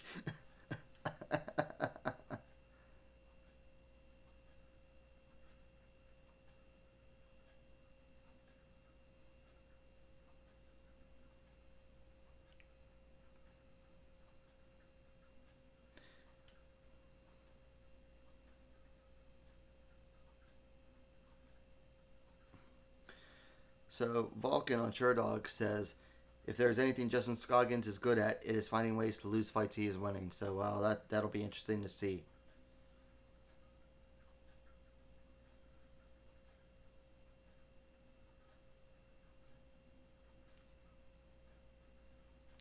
So I'm working on 3 different mobile devices. I'm using my phone. I have it in a rig on a tripod, which is how I'm broadcasting to you guys. I've got my iPad down below, and then I'm checking the SureDog and other forums via my Kindle Fire. Fight Fan asks, do you know the reason why the Mayweather vs. Tension fight won't be shown in the USA? Purely speculation. I'm guessing they could not come to a distribution deal in the US as far as Floyd being signed, with Showtime, I think he's with. And because Rizin shows fights through DAZN to the U.S. And I think there's just too much hard negotiations going on with the Mayweather team and Showtime and stuff and Rizin to really work out a good broadcast deal. Which honestly, I don't think Floyd cares that much about this fight. Like, I think he got his guaranteed money, didn't really bother putting forth much effort with it. So that's why I think it's not really being shown in the U.S. is they just couldn't work out a broadcast deal.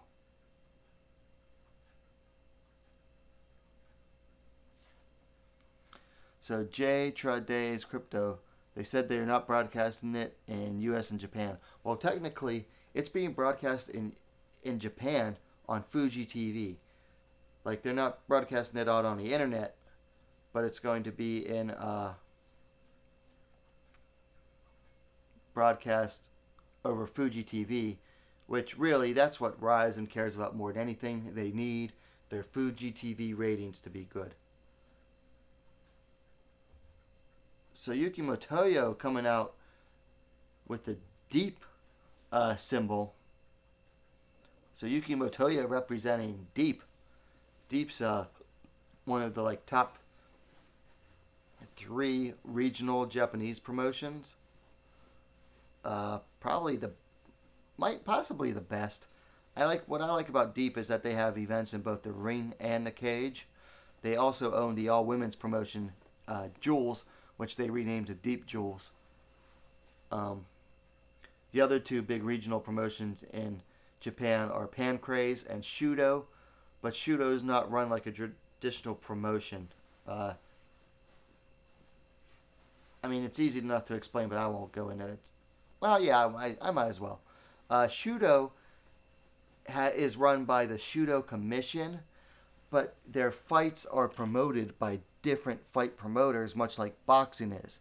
So, they don't consider Shudo to be a promotion. They consider Shudo to be the sport itself, even though it's mixed martial arts.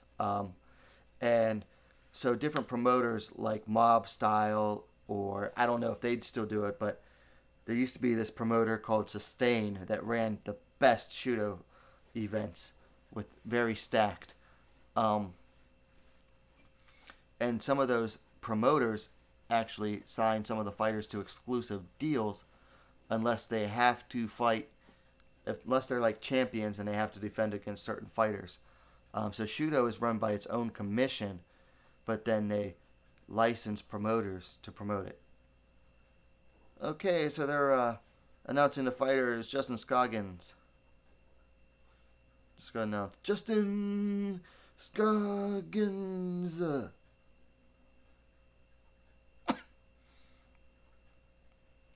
Motoya Yoke.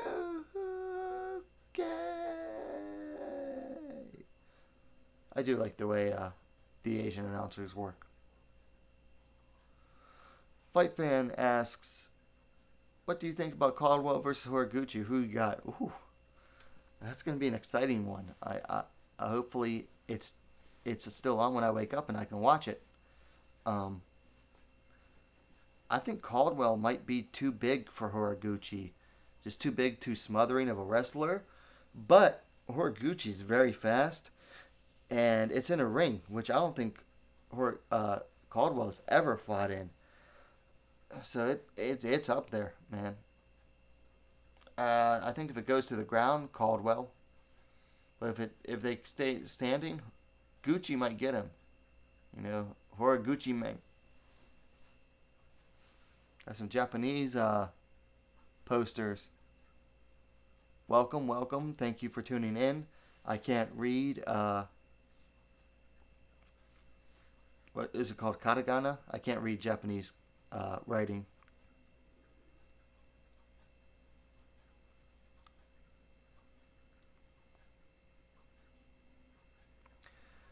So J. Trades Crypto. The last match of the evening, which pits Floyd Mayweather Jr. versus Tenshin Nasukawa in a special boxing and rules exhibition match, will not be broadcast to North America or Japan on Fight TV. Right, it's not being broadcast to Japan on Fight TV because it's being broadcast to Japan via regular network television, Fuji TV.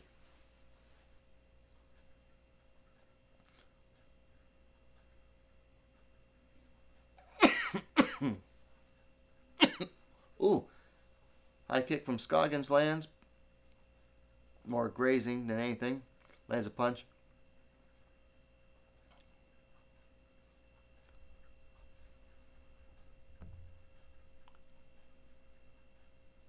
Ooh.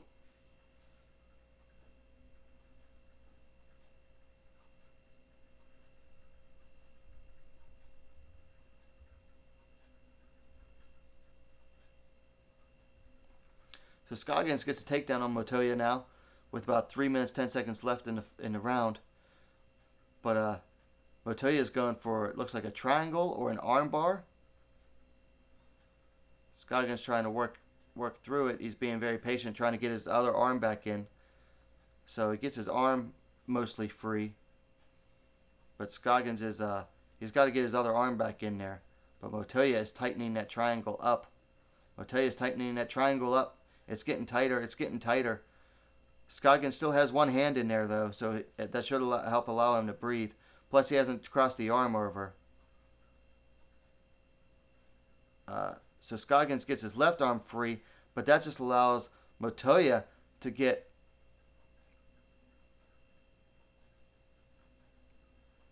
so he's allowing to get some punches. Now Scoggins finally gets his right arm free, but Montoya squeezing. Now he's getting Scoggins' arm across. He's got Scoggins' right arm across the inside arm. Montoya squeezing tight. Scoggins is tried to bridge him up.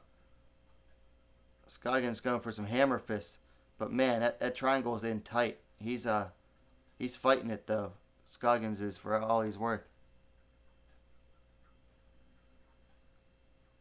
Codename says, "Missed those pride fights in this arena." Yeah, you know, pride was fun. Oh, Montoya tapped Scoggins with the. I guess he had the straight arm bar. No, I don't know how you describe that, because he had his legs straight up, like he wasn't triangled. He had them straight up, and he had his arm straightened out. He had Scoggins' arm was straightened out. I don't know what the heck you qualify that as. But man, that's nuts. Scoggins tapped out. I don't know what the heck that was.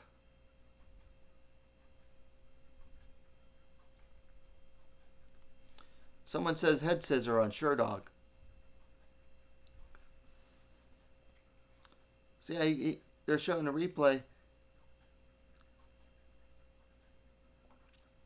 They haven't gotten to it yet. They're still showing struggling. So he went from the triangle to the head scissors and just squeezed and squeezed. And Scoggins had no choice. And he was pulling his head down too. So Scoggins had no choice but to tap.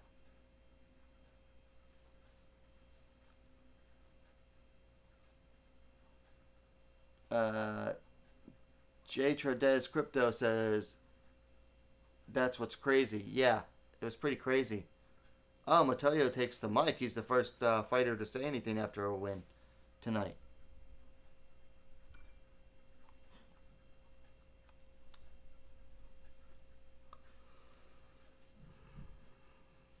So I think that makes American fighters 0-2 tonight, because Chinju Nozawa Claire's American.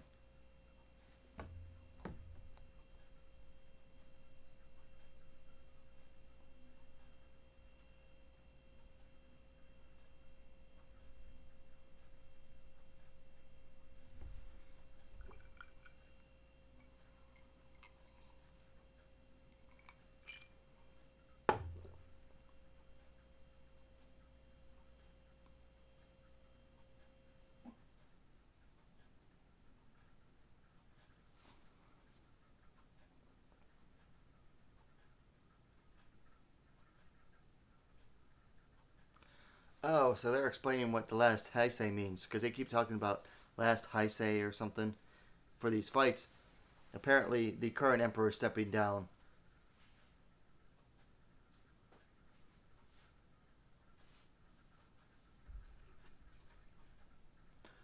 So the current emperor is about to retire, and it's the Heisei era, I guess.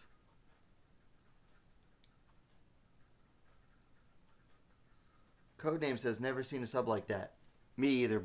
Me either. That was nuts. That was crazy.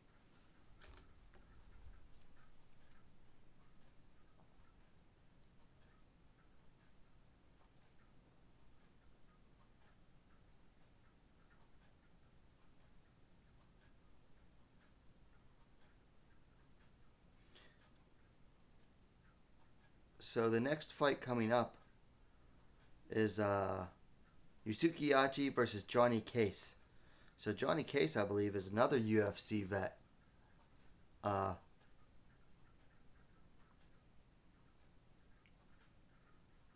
Yeah, Johnny Case has fought 1, 2, 3, 4, 5, 6 times in UFC. He went 1, 2, 3, 4. He went 4-2 in the UFC and got cut. his fights must have been boring or something for him to get cut at 4-2, or they just didn't renew his thing.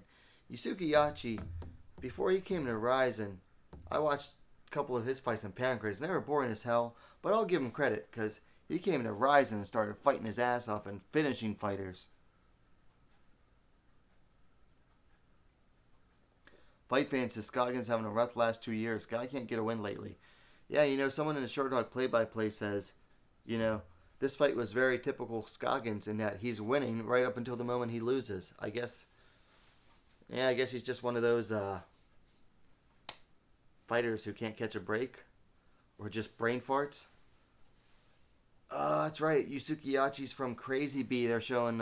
They showed a clip of Kid Yamamoto talking about him. So he's like the last true Crazy B fighter in the big time JMMA. I won't say the same about Rizin Yamamoto because Rizin still very young in his career and he's gonna change a lot. They're showing it.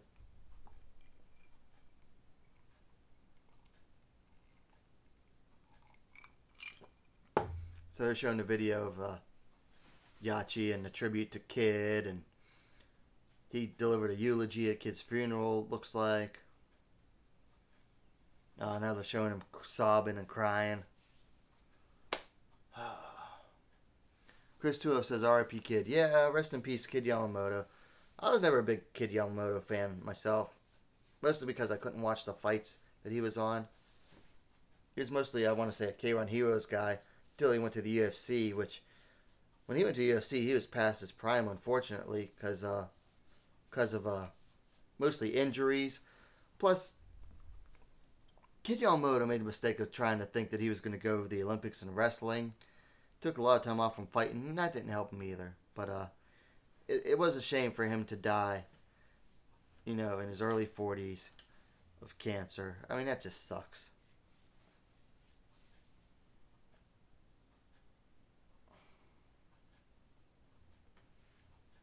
Johnny Case about to make his entrance.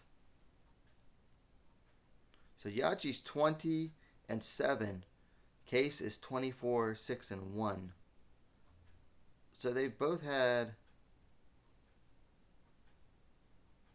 Well, Case has had 30 fights to Yachi's 27. Johnny Case coming to the ring, walking out to it sounds like Red Hot Chili Peppers. Californication sounds like. Nice.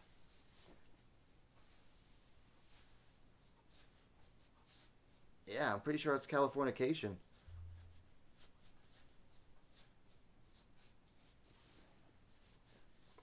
I haven't heard Californication in quite a while.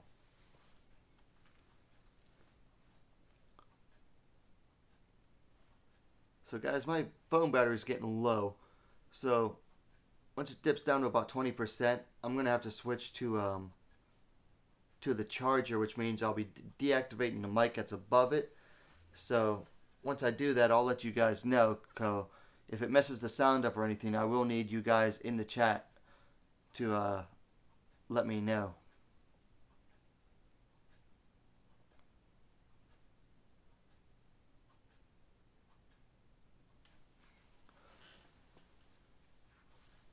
Just gonna. Can't really adjust it from there. That's alright.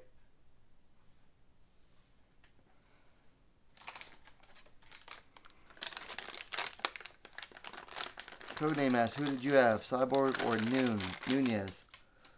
I wasn't sure. I was cheering for Nunez, though, all the way. I'm not a Cyborg fan at all. I was a Cyborg fan at one point, and then I just got tired of all her BS. And just really came to the conclusion that, man, what am I defending this chick for? And then went hard the other way. Like, I won't say there was like a moment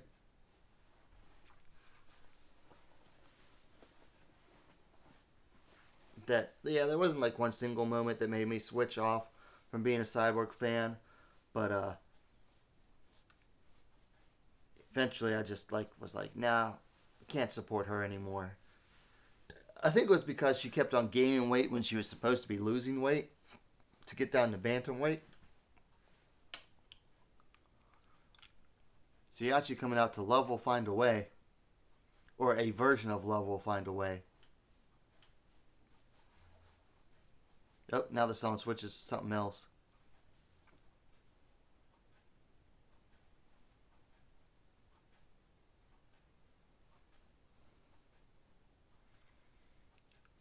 About to pour myself one last drink for the evening.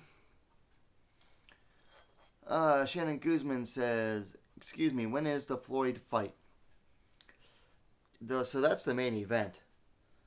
I'll tell you how many more fights there are to go before that. I don't know an exact time for the Floyd fight. So counting this fight, where one of the fighters is still making his entrance, there's 1, 2, 3, 4, 5, 6, 7, 8. There are 8 more fights before the Floyd versus Tension fight.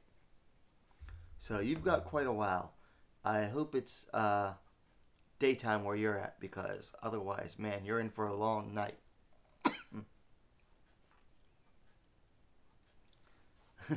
Codename says there's nobody to fight Nunez, maybe Gabby. Okay.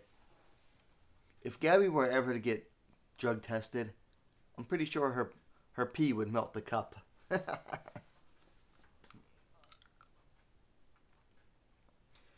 Shannon Guzman says, I didn't ask for a simple Esther, I asked a simple question. Well, I gave you the answer. 8 more fights.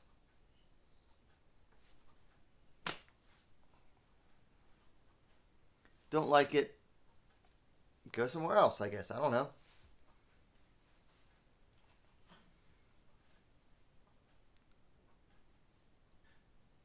Shannon Guzman says, okay, now do me a favor and shut up. Shannon Guzman, go fuck yourself. Go somewhere else.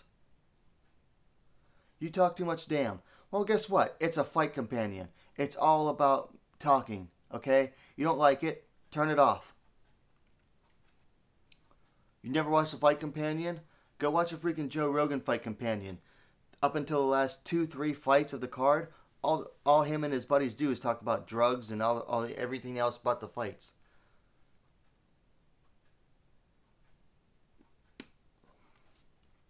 Alright, so both fighters are in the ring now. They're going to be doing the fighters' intros.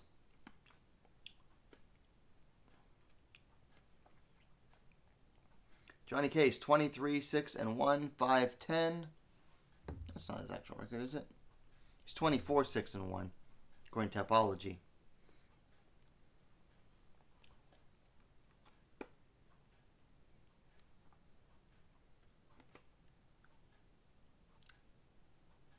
Yusuke Yachi's 5'9". They're both pretty big for lightweights.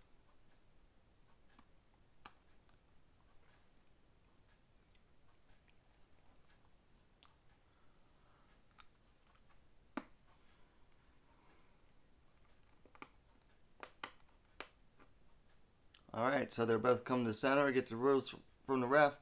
They touch gloves. Both are looking nice and loose, ready to go.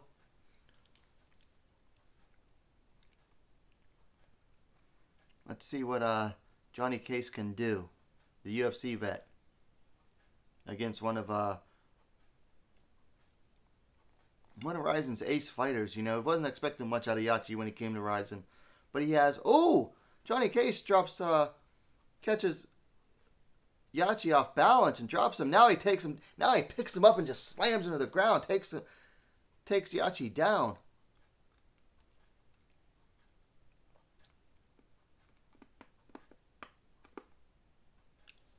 Yeah, I was saying in the commentary, you know, Yachi might have actually been hurt.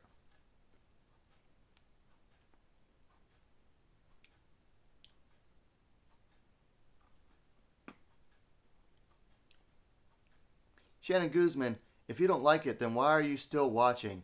Just leave.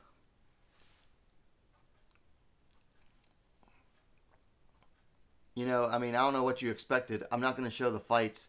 That's illegal, and I'm not trying to get kicked off of YouTube.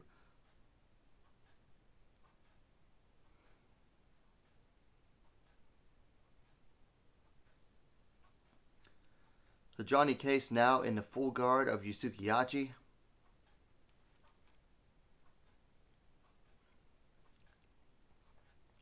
Landing some short punches, trying to get in deeper. Yachi has the butterfly guard in now.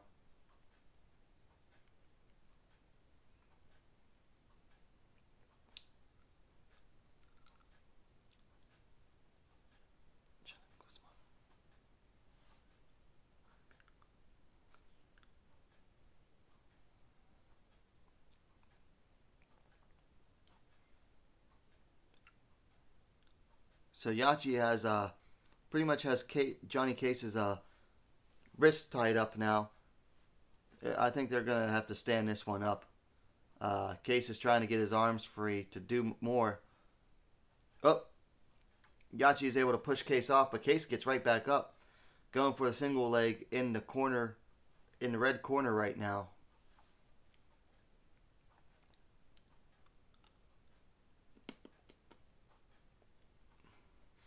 Jen and Guzman still trying to troll in the chat. Not going to pay attention anymore. They're both separated now. This is where Yachi's the most dangerous, you know, in the striking. Yachi's bleeding from, looks like he's bleeding from the front of his nose, like he got a cut on a bridge.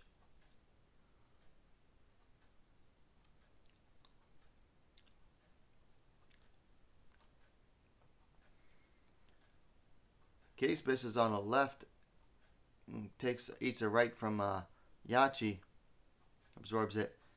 Oh! Yachi got Case with an overhand right, knocked him off balance, but Case now going for a takedown against the ropes. Moves Yachi over into the red corner, or Yachi moves himself over into the red corner. Dahid Ahmed in the stream says in the chat says send the link of the stream. The fight is available to watch on FITE.TV if you want to watch it.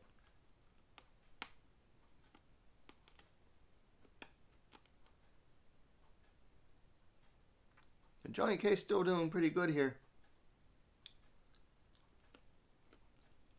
Ooh, Yachi throws a left kick, but barely blocked by Johnny Case.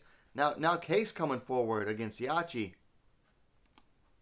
About a minute left in the round.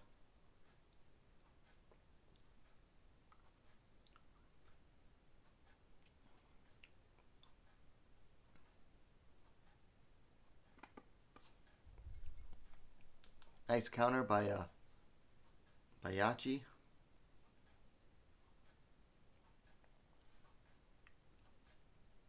Ooh, Yachi tries a Superman punch. Now they're swinging wild. They're both swinging wild.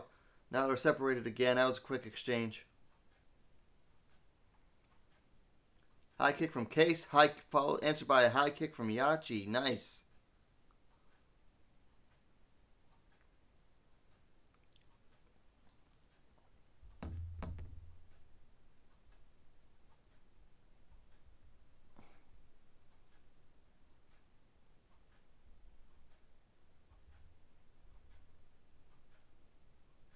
There goes the end of the first round.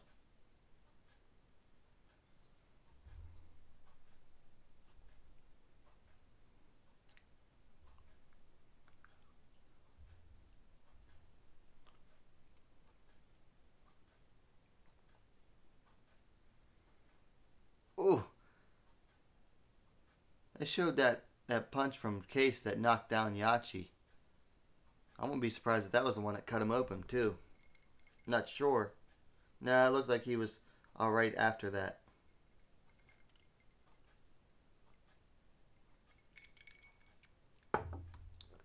So they're showing the replays of the first round. Ooh.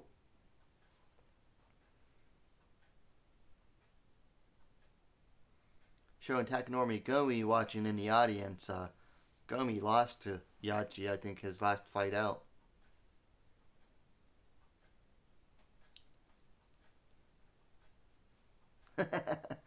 So Fight Fan sent in a link with his promo code. Good idea, Fight Fan. Ooh. Ref looks like he's having a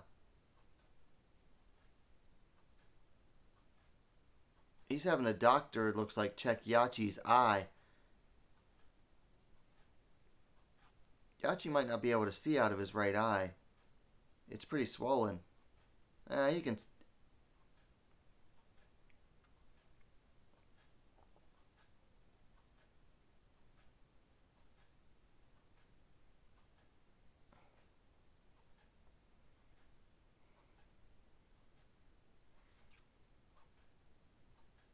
Okay, doctor says Yachi's okay to continue, so there's the start of round number 2. So Case immediately jabs right to that eye. He's going to stay on it. Left high kick from Yachi. Another right from Case. Ooh, another high kick from Yachi, but blocked by, checked by Case. Ooh, Case with a right left. And he's definitely, yeah, commentators are mentioning he's zoning in on that eye. Which is smart, but he can't do it too much because Yachi might be able to adapt to it.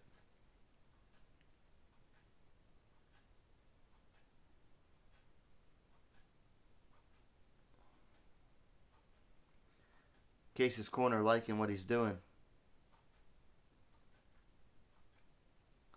But he's got to be careful. He's overextending on his punches a little bit too much. You know, Yachi's got power in his hands. Oh, nice takedown from Johnny Case. Moves into the butterfly guard of Yachi. Yachi trying to, you know, he's got the butterflies, but he's also tying up Case's left arm and head.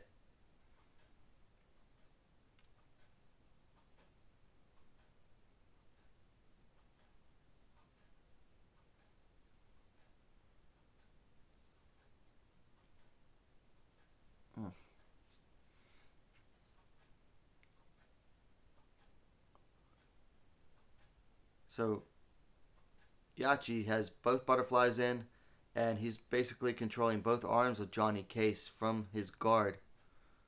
So Yachi really trying to either stall or control enough to before he can create distance for a scramble.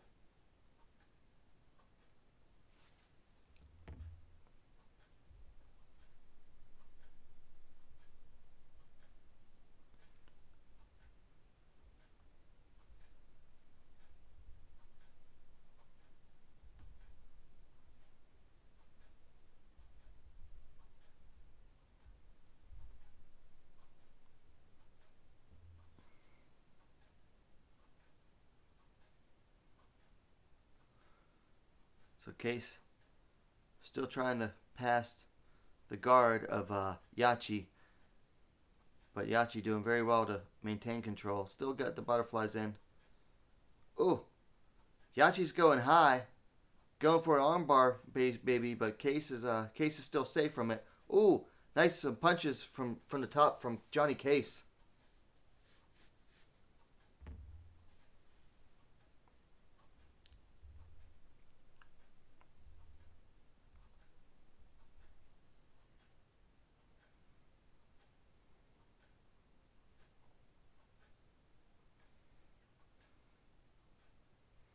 Johnny Case still in the full guard of Yachi. Has been able to get past. Yachi now working with a closed guard. Case trying to get his arms free to land some ground and pound. Yachi now seemingly bleeding from his right eye.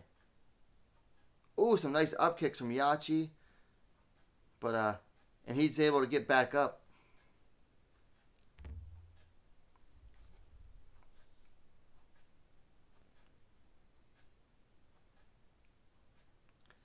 Hey guys, anyone that's watching live, if you could, please give the thumbs up. It'd be much appreciated. It helps me out a lot. Helps get the video out there. It helps get the stream noticed more, but it'll definitely also help with the replays. And if you don't want to, then that's fine too. But I'd appreciate it a lot.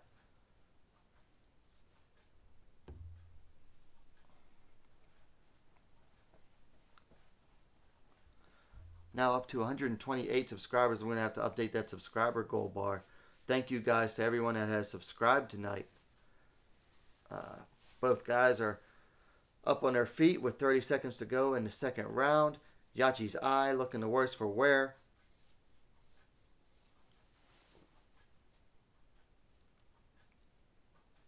Yachi very hesitant now, looking very hesitant. Just trying to avoid the action right now.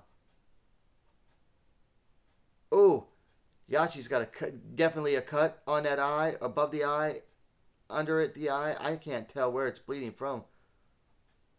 But the ref stops the fight to have the doctor look at it. Oh, the cut is on the upper eyelid, and it's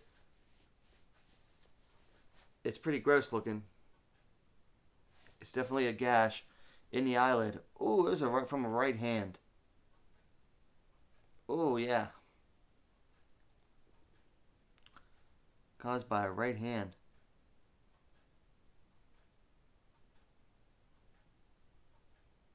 So somebody shouted. Oh, somebody in the audience. The doctor or cut man or whoever is looking at it. I'm guessing it's the doctor.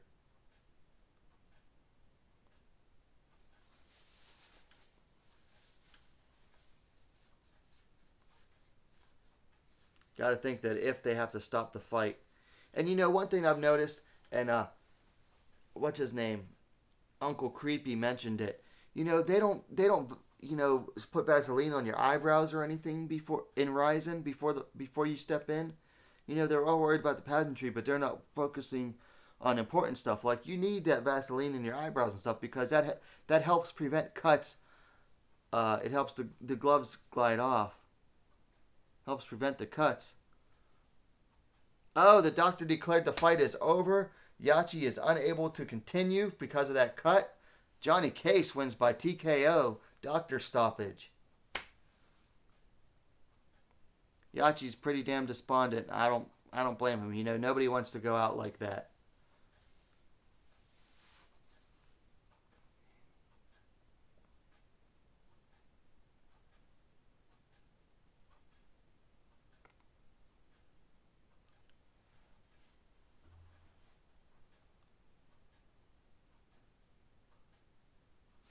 Frank Trigg saying basically if it takes more than, you know, 10 seconds or something to look at a cut that bad, then it's good that they stop it. You know, they should stop it even faster. Not sure I agree with that. But I mean, I agree with his. You know, I kind of agree with what he's saying in that it kills the momentum of the fight, but that's just how it is sometimes, you know.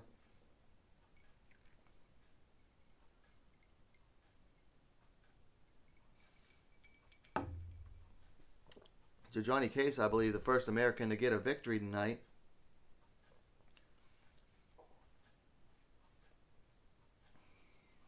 Let's see. American loss, American loss. American win. So yeah, Johnny Case, the first of 3 Americans to fight tonight and walk away with a win. Chris Tuo says, dang, that's 2 losses in a row for him. Did Yachi lose his last fight? Did Yachi lose his last fight? I guess I have to look it up. Who did he fight last time?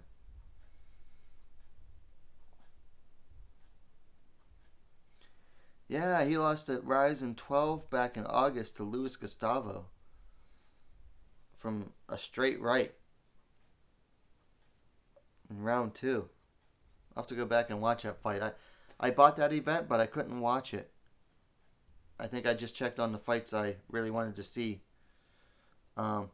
So guys, my battery is running low. I have to switch off the microphone real quick here between fights so I can plug in the cord. Now, if you can't hear me once I do this, please let me know in the chat.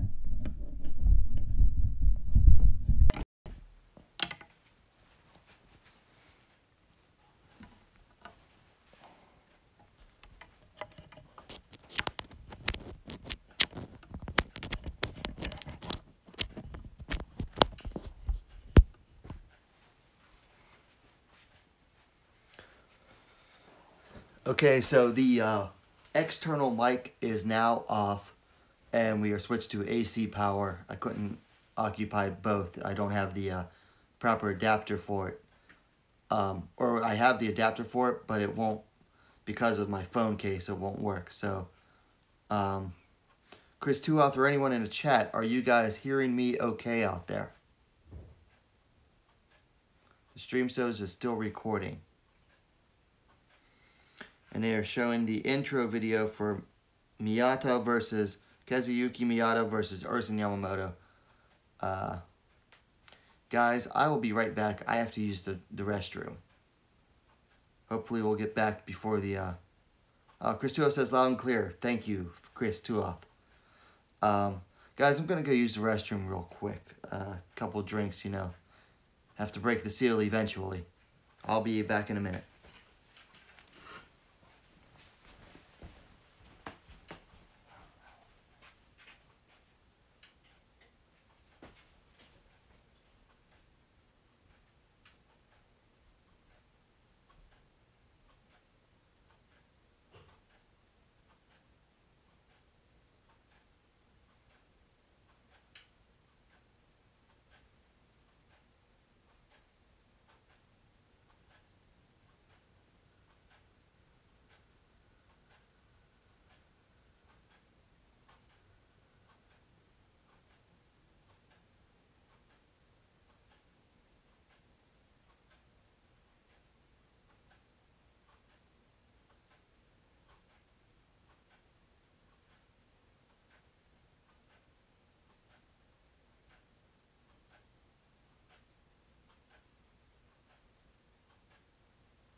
Okay, guys, I am back. That was a quick restroom break. Ooh, I am way behind on changing up these pictures. I keep forgetting that.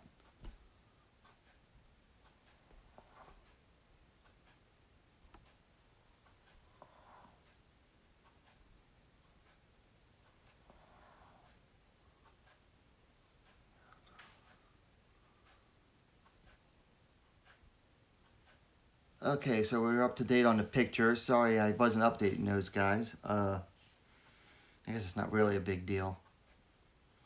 But I did put a lot of work into downloading them all and putting them up on the OBS, so might as well use them. So Kazuyuki Miyata versus Ersan Yamamoto. Yamamoto being the nephew of Kid Yamamoto. Ersan making his entrance first.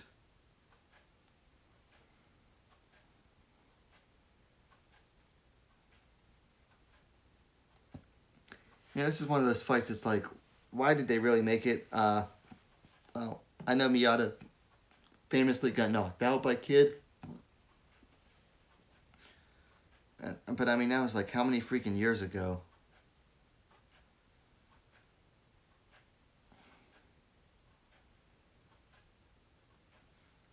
Jesus. K1 Heroes 5, 2006. So 12 years ago, Miyata got knocked out by Kid Yamamoto. So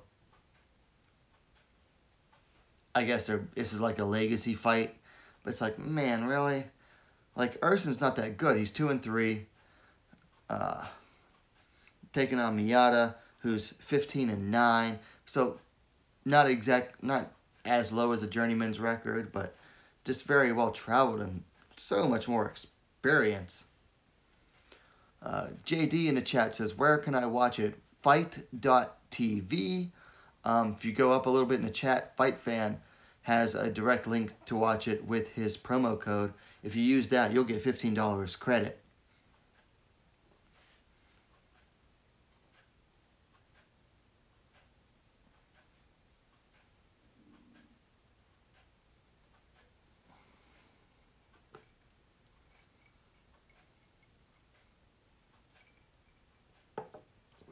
So apparently there is a break after this event.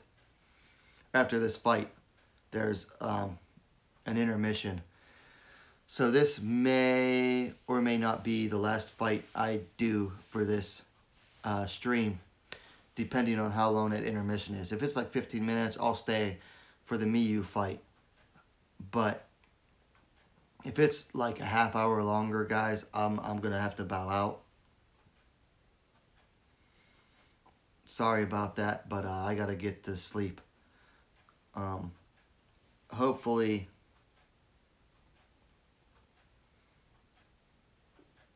it's not too long of an intermission, because I'm having fun doing this, loving it, love having you guys in the chat. It's been a fun stream, even more fun than my last fight companion, or my last live fight companion. Didn't go over so good because DAZN screwed everyone over on Road FC. Before that, I did an Invicta one fight companion. So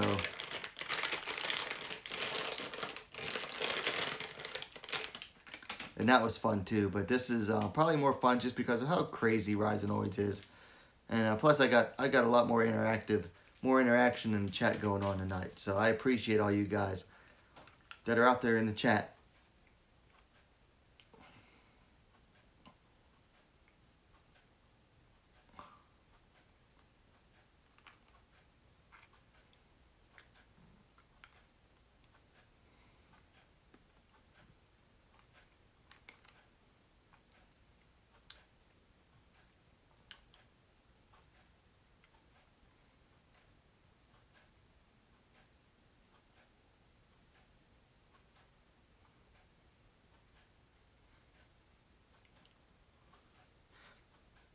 Miata coming out to a version of Eye of the Tiger. I like it.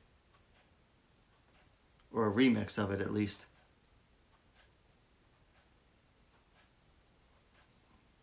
Yep, it's a remix of Eye of the Tiger. Brown, brown.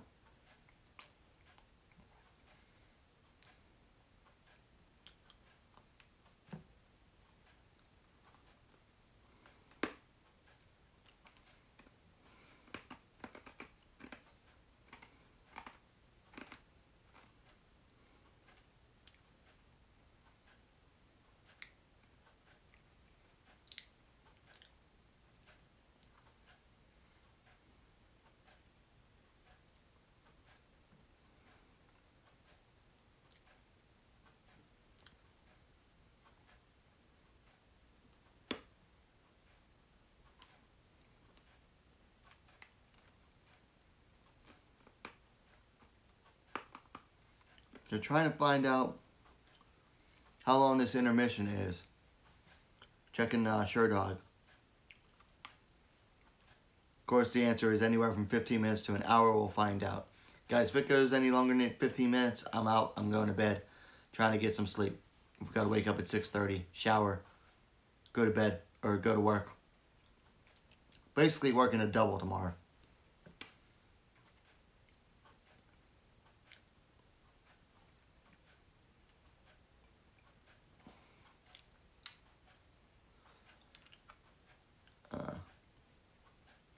We'll keep going through this fight though, at least, and we'll try to see if we can tut out that intermission, depending on how long it is. Thanks everyone for tuning in so far. Chris Tuoth asks, what do I think about Jiri? I don't think I've only watched one of his fights against that Albrechtsen guy, Carl Albrechtsen.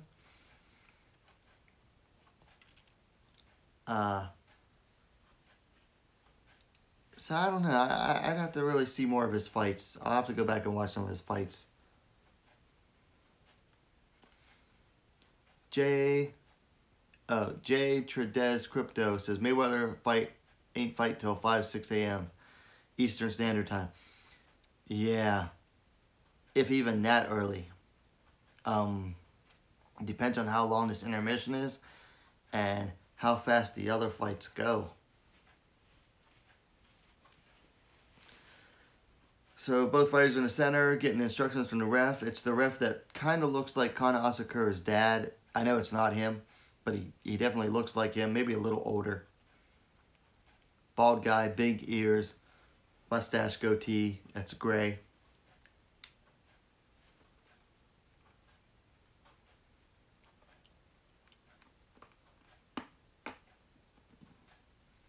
Whoa, Yamamoto went aggressive, much like Kid. Oh, Miyata went for a jumping knee, much like Kid did against him. And Yamamoto threw it back at him, so it was Miyata. I'm sorry.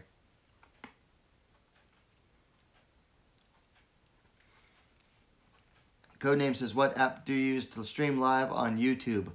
I used to use just regular, straight through YouTube.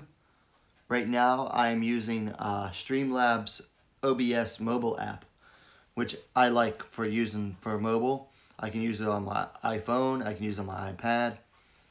I do have the program downloaded onto my PC. I'm not that good with, like, I couldn't figure out actual, like, OBS. And still trying to figure out how to use Streamlabs. I do use Streamlabs to update, like, certain things on the mobile app. Like the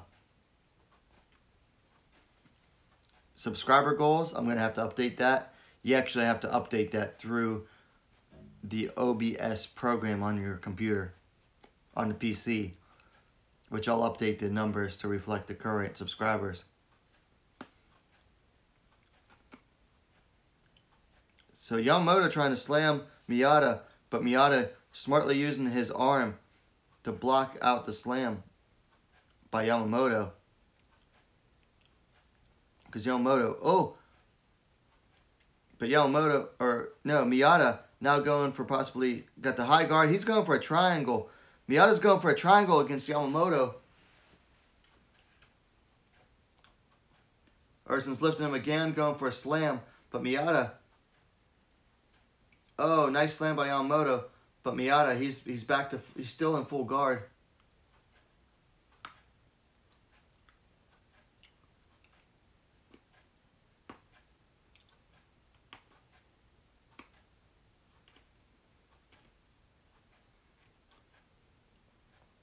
So Miyata working close guard now, but bringing it up higher. Probably going to be looking for another submission again because Urson's leaving his arms in there, especially that left arm. Oh, lands a nice right, and then an elbow to Miyata. Miyata, though, looking for either a triangle or an arm bar. Urson trying to look to get back up, trying to stay high, working the pass. But Miyata using the butterfly guard well to keep Urson from passing into his guard. Miyata still chasing the arm or a triangle. Very high, close guard. Still looking to lock up a submission. Yamamoto trying to slam Miyata again. Yamamoto slams Miyata again. He's not going to be able to keep slamming him like that. He's going to waste a lot of energy.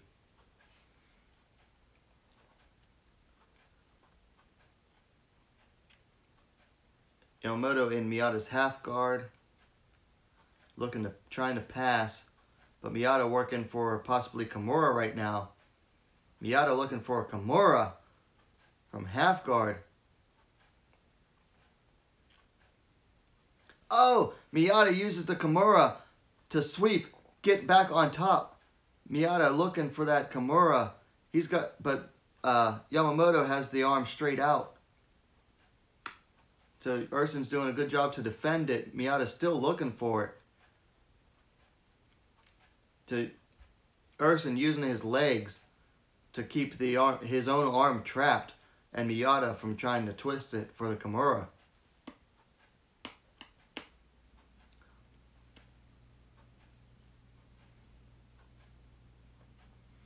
So Urson's out, and they're both back to their feet now. Everyone's cheering right now for Yamamoto.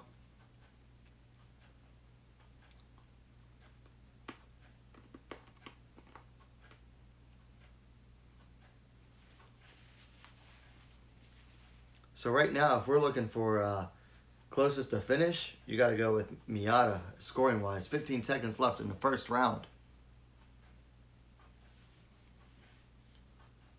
10 seconds left in the first round.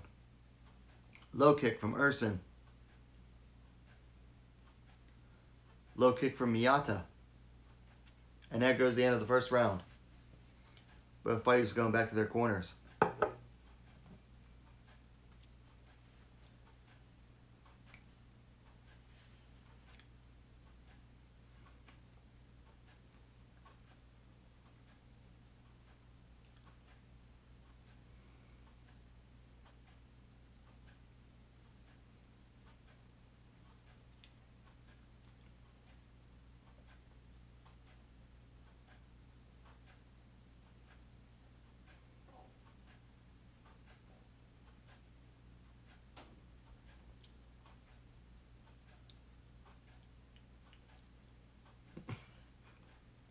Someone in the Sherdog forum asked, is Gomi drunk?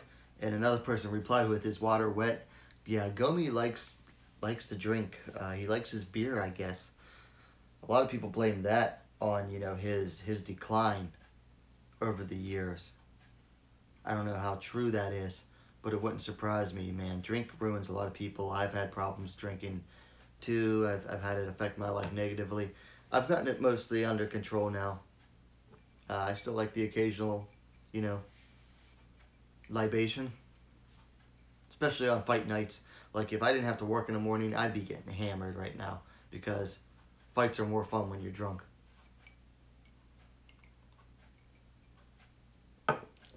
So, round 2 has started. We're about 20 seconds in. Low kick from Rizin. Ooh, right hand from Rizin lands.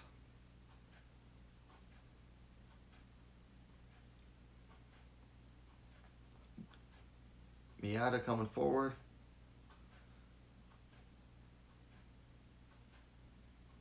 Miyata coming forward again, but answered by the right hand from Rizin.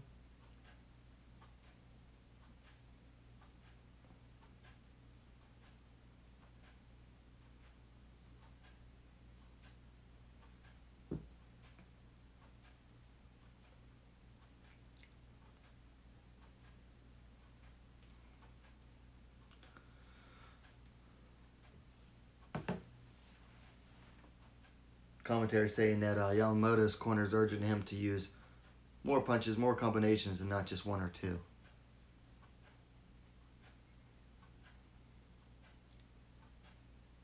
Oh, nice right from Miyata. Oh, yep, Miyata's down. Rizin's using GMP, but now Miyata's trying to recover, trying to lock him up.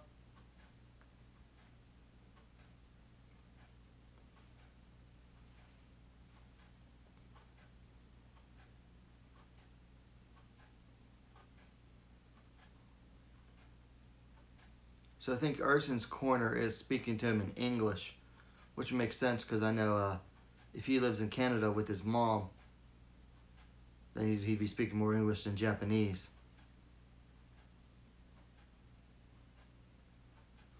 Elbow lands for Yamamoto from guard, short elbow from the guard.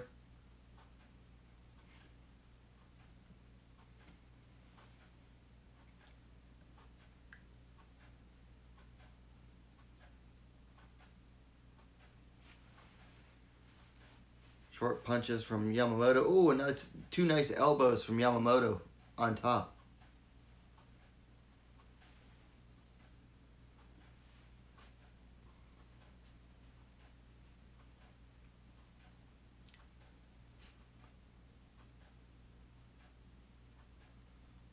Ooh, a knee from Yamamoto as he gets up and scrambles. Miyata in guard. Yamamoto trying to pass.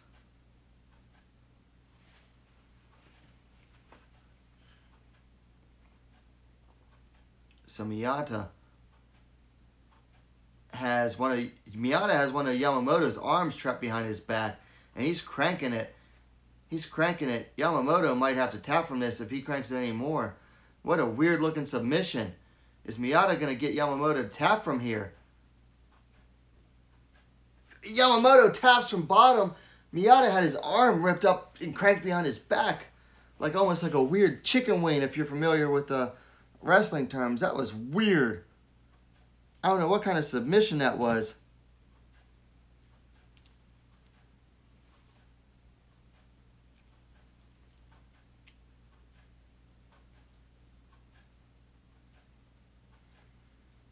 Yamamoto's looks like his grandfather even was like, what the heck was that?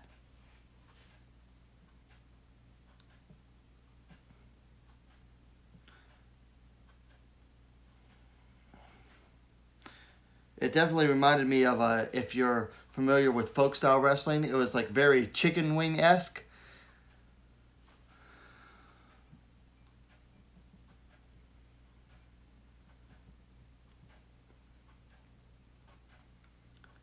So it was basically a chicken wing, but from the guard, is what I'm looking like. Like chicken wing is when you put your arm through the other person's arm and crank a little bit, but it's not really submission. This was like a inverted reverse chicken wing or something.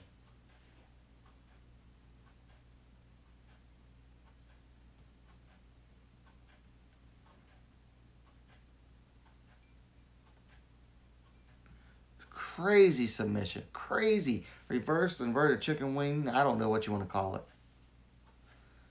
Chris Tuoff says, you're a pro wrestling fan too? A little bit. I don't watch it regularly or anything. But I'm talking like folk style wrestling or catch wrestling would be more familiar with the chicken wing.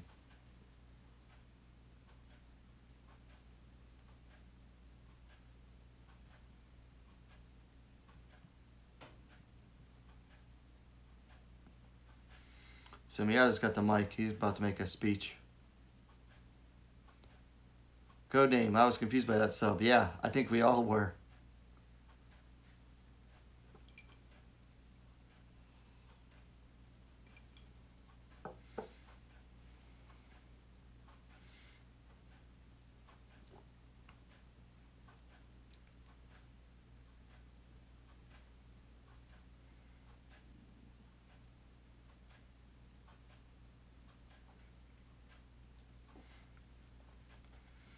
Miata showing some love for Urson, you know, and man, he's been around for a while. He's been around for over 10 years, so.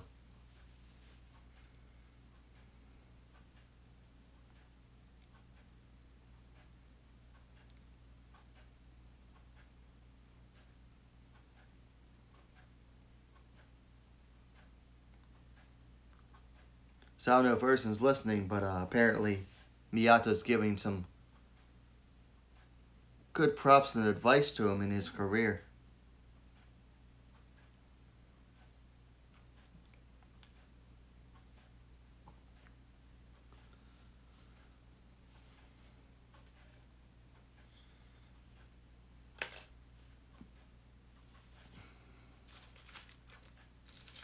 Oh! Miata says this was his last fight. Standing ovation from the crowd. That's Miata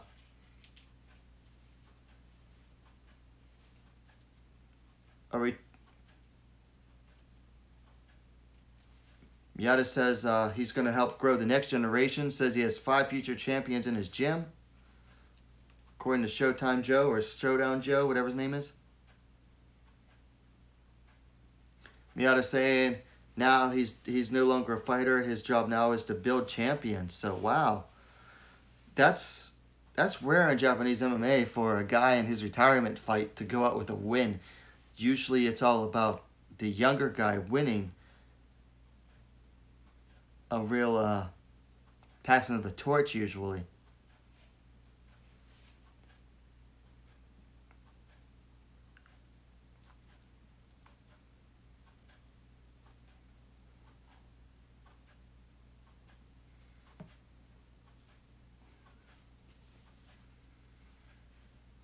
So somebody called on Shirt Dog is calling it a hammerlock. I don't know about that for sure.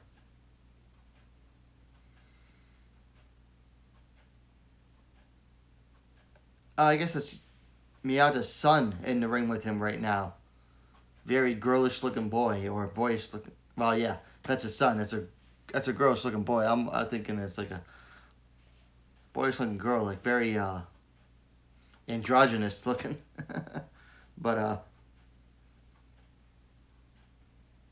that's pretty cool though that his son came in, presented him with flowers for his retirement, admitting that he looks up to his dad. That's pretty cool. You don't get that too often.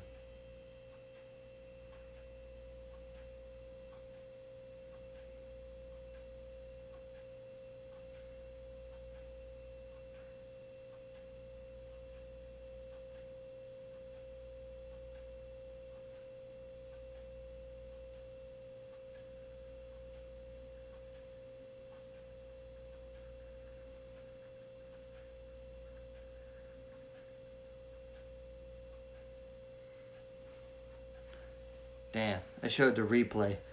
Dude, Miata's like old as heck. I don't know how old he is exactly. But dude's freaking ripped. I gotta check and see his age. That's amazing. I wish I was that ripped. I mean, face-wise, he looks old as crap. But he also, someone said he's like anime fit. Like, yeah, you could be like 80, but you're still in anime, you know?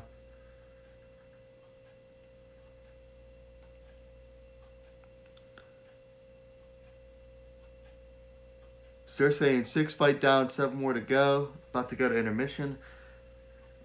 Guys, I'm going to see how long this intermission is. If it's longer than the 20 minutes, it's 22 minutes till 4 right now. 3:38 a.m. Eastern Standard Time. If this isn't done, intermission's not done by 4, I'm out. But we'll see what's going on. Kazuyuki Miyata is 42 years old. So yeah, he's old, upper. Born January 29th, 1976. So he's a month away from his 43rd birthday. Good Lord. No wonder he's retiring. He's old. He's ancient by MMA terms. I mean, yeah. Dan Hendo and, Couture were fighting into their 40s, but not everybody can do that. Not everybody's Hendo. Not everybody's Randy. Hendo had the benefit of TRT for a while, too. Which was legal. So we're in the intermission right now, and I don't know what's going to go on. I don't know how long this is going to be. I hope it's not as long as their usual intermissions, which can be anywhere up to an hour long or more. Good Lord, I hope it's not that long.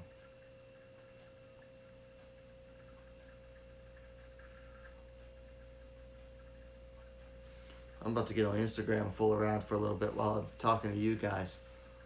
For some reason, the viewership is picked back up right in time for the intermission. Welcome, guys. We're on an intermission right now from Rizin 14.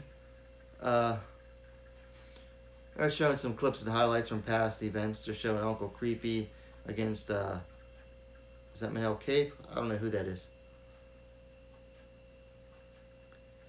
Yeah, that's when he lost to Manel Cape last year in the tournament.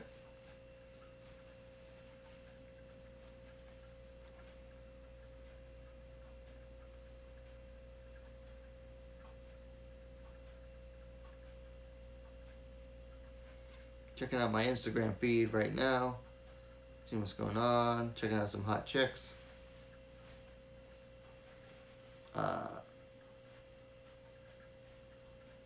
DG says, second half of card seems pretty stacked. Yeah, I agree. It's pretty damn stacked.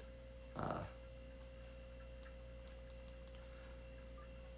lot of good fights on it. I'm looking forward. I'm also especially looking forward to, Horiguchi versus Caldwell, Kan Asakura versus, with being a guy who covers women's mixed martial arts exclusively, besides this event right now, Asakura versus Hamasaki is super important for me. I'll have to watch the replay, though.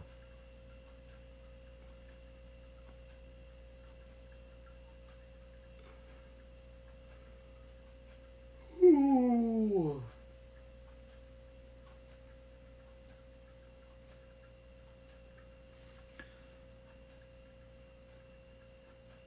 Oh, damn.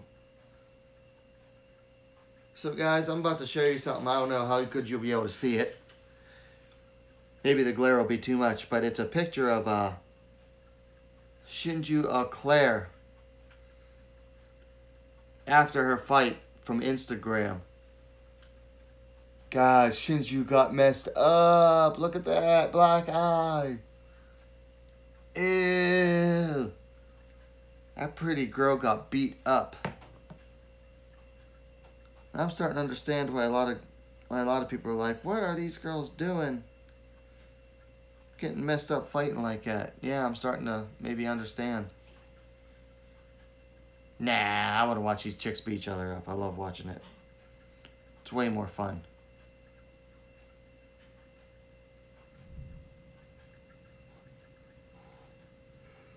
Hey, man. Is that her fight versus Salary? No, that's her fight versus Andy Wynn when she won.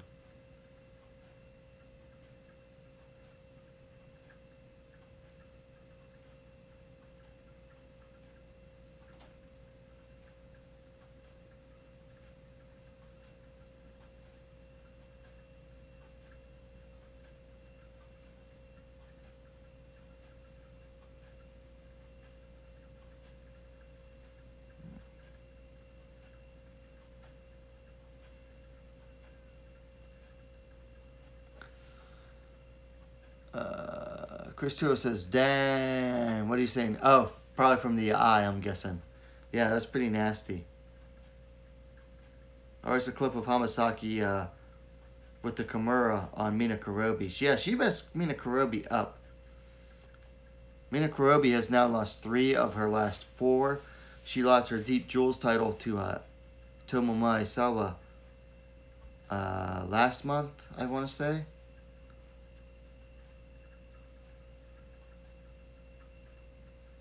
Oh, so Mina Kurobi, she got in MMA late, did really good, but now she's hitting that fast decline at 38, 39 years old.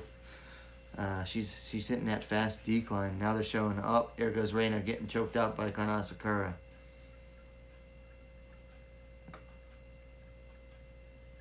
Yeah. So Mina Kurobi, she came into the sport late, which she did really well at first. She had a couple losses, but then, you know, she took the Deep Jewels Atomweight title. You know, you got to say the start of her decline was losing to Sahi Ham last year in July. Ham TKO'd her. She came back with a win over Junun Park. But then she loses to Hamasaki earlier this year and then loses her title to Tomomi Isawa.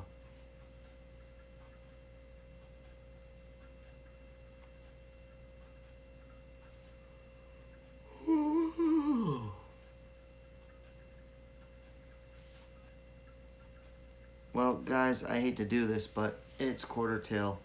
I think this intermission's going to go on for a while. I'm not going to be able to stay up for it, unfortunately. I got to try to get, you know, a couple hours of sleep. Especially because I'm going to have to nap during my lunch tomorrow if I want to stay up, because I got to bartend. I got to go straight from the day job, drive to the night job, and stay up for a while. So it'll be a long night. This was risky for me, but it was worth it. Guys, I've had a lot of fun. I wish I could stay up longer and all night and do the stream till then. I won't have the energy, though. So, guys, I want to thank everyone for joining me. It's been fun. Happy New Year. Eastern Standard Time. It is 3:46 a.m. on December 31st. DG in the chat says, what's calling a Gabby versus Barbara fight? I hope Gabby makes the mistake of trying to stand with Barbara. And I hope Barbara knocks her out. I hate Gabby Garcia, probably even more than I hate Chris Cyborg. I hate drug cheats. So, guys, have a happy New Year. Thank you for tuning in, everyone. good night. And if you're staying up for the rest of the fights, enjoy them. I'm going to watch them, the replays later. So, Happy New Year, guys.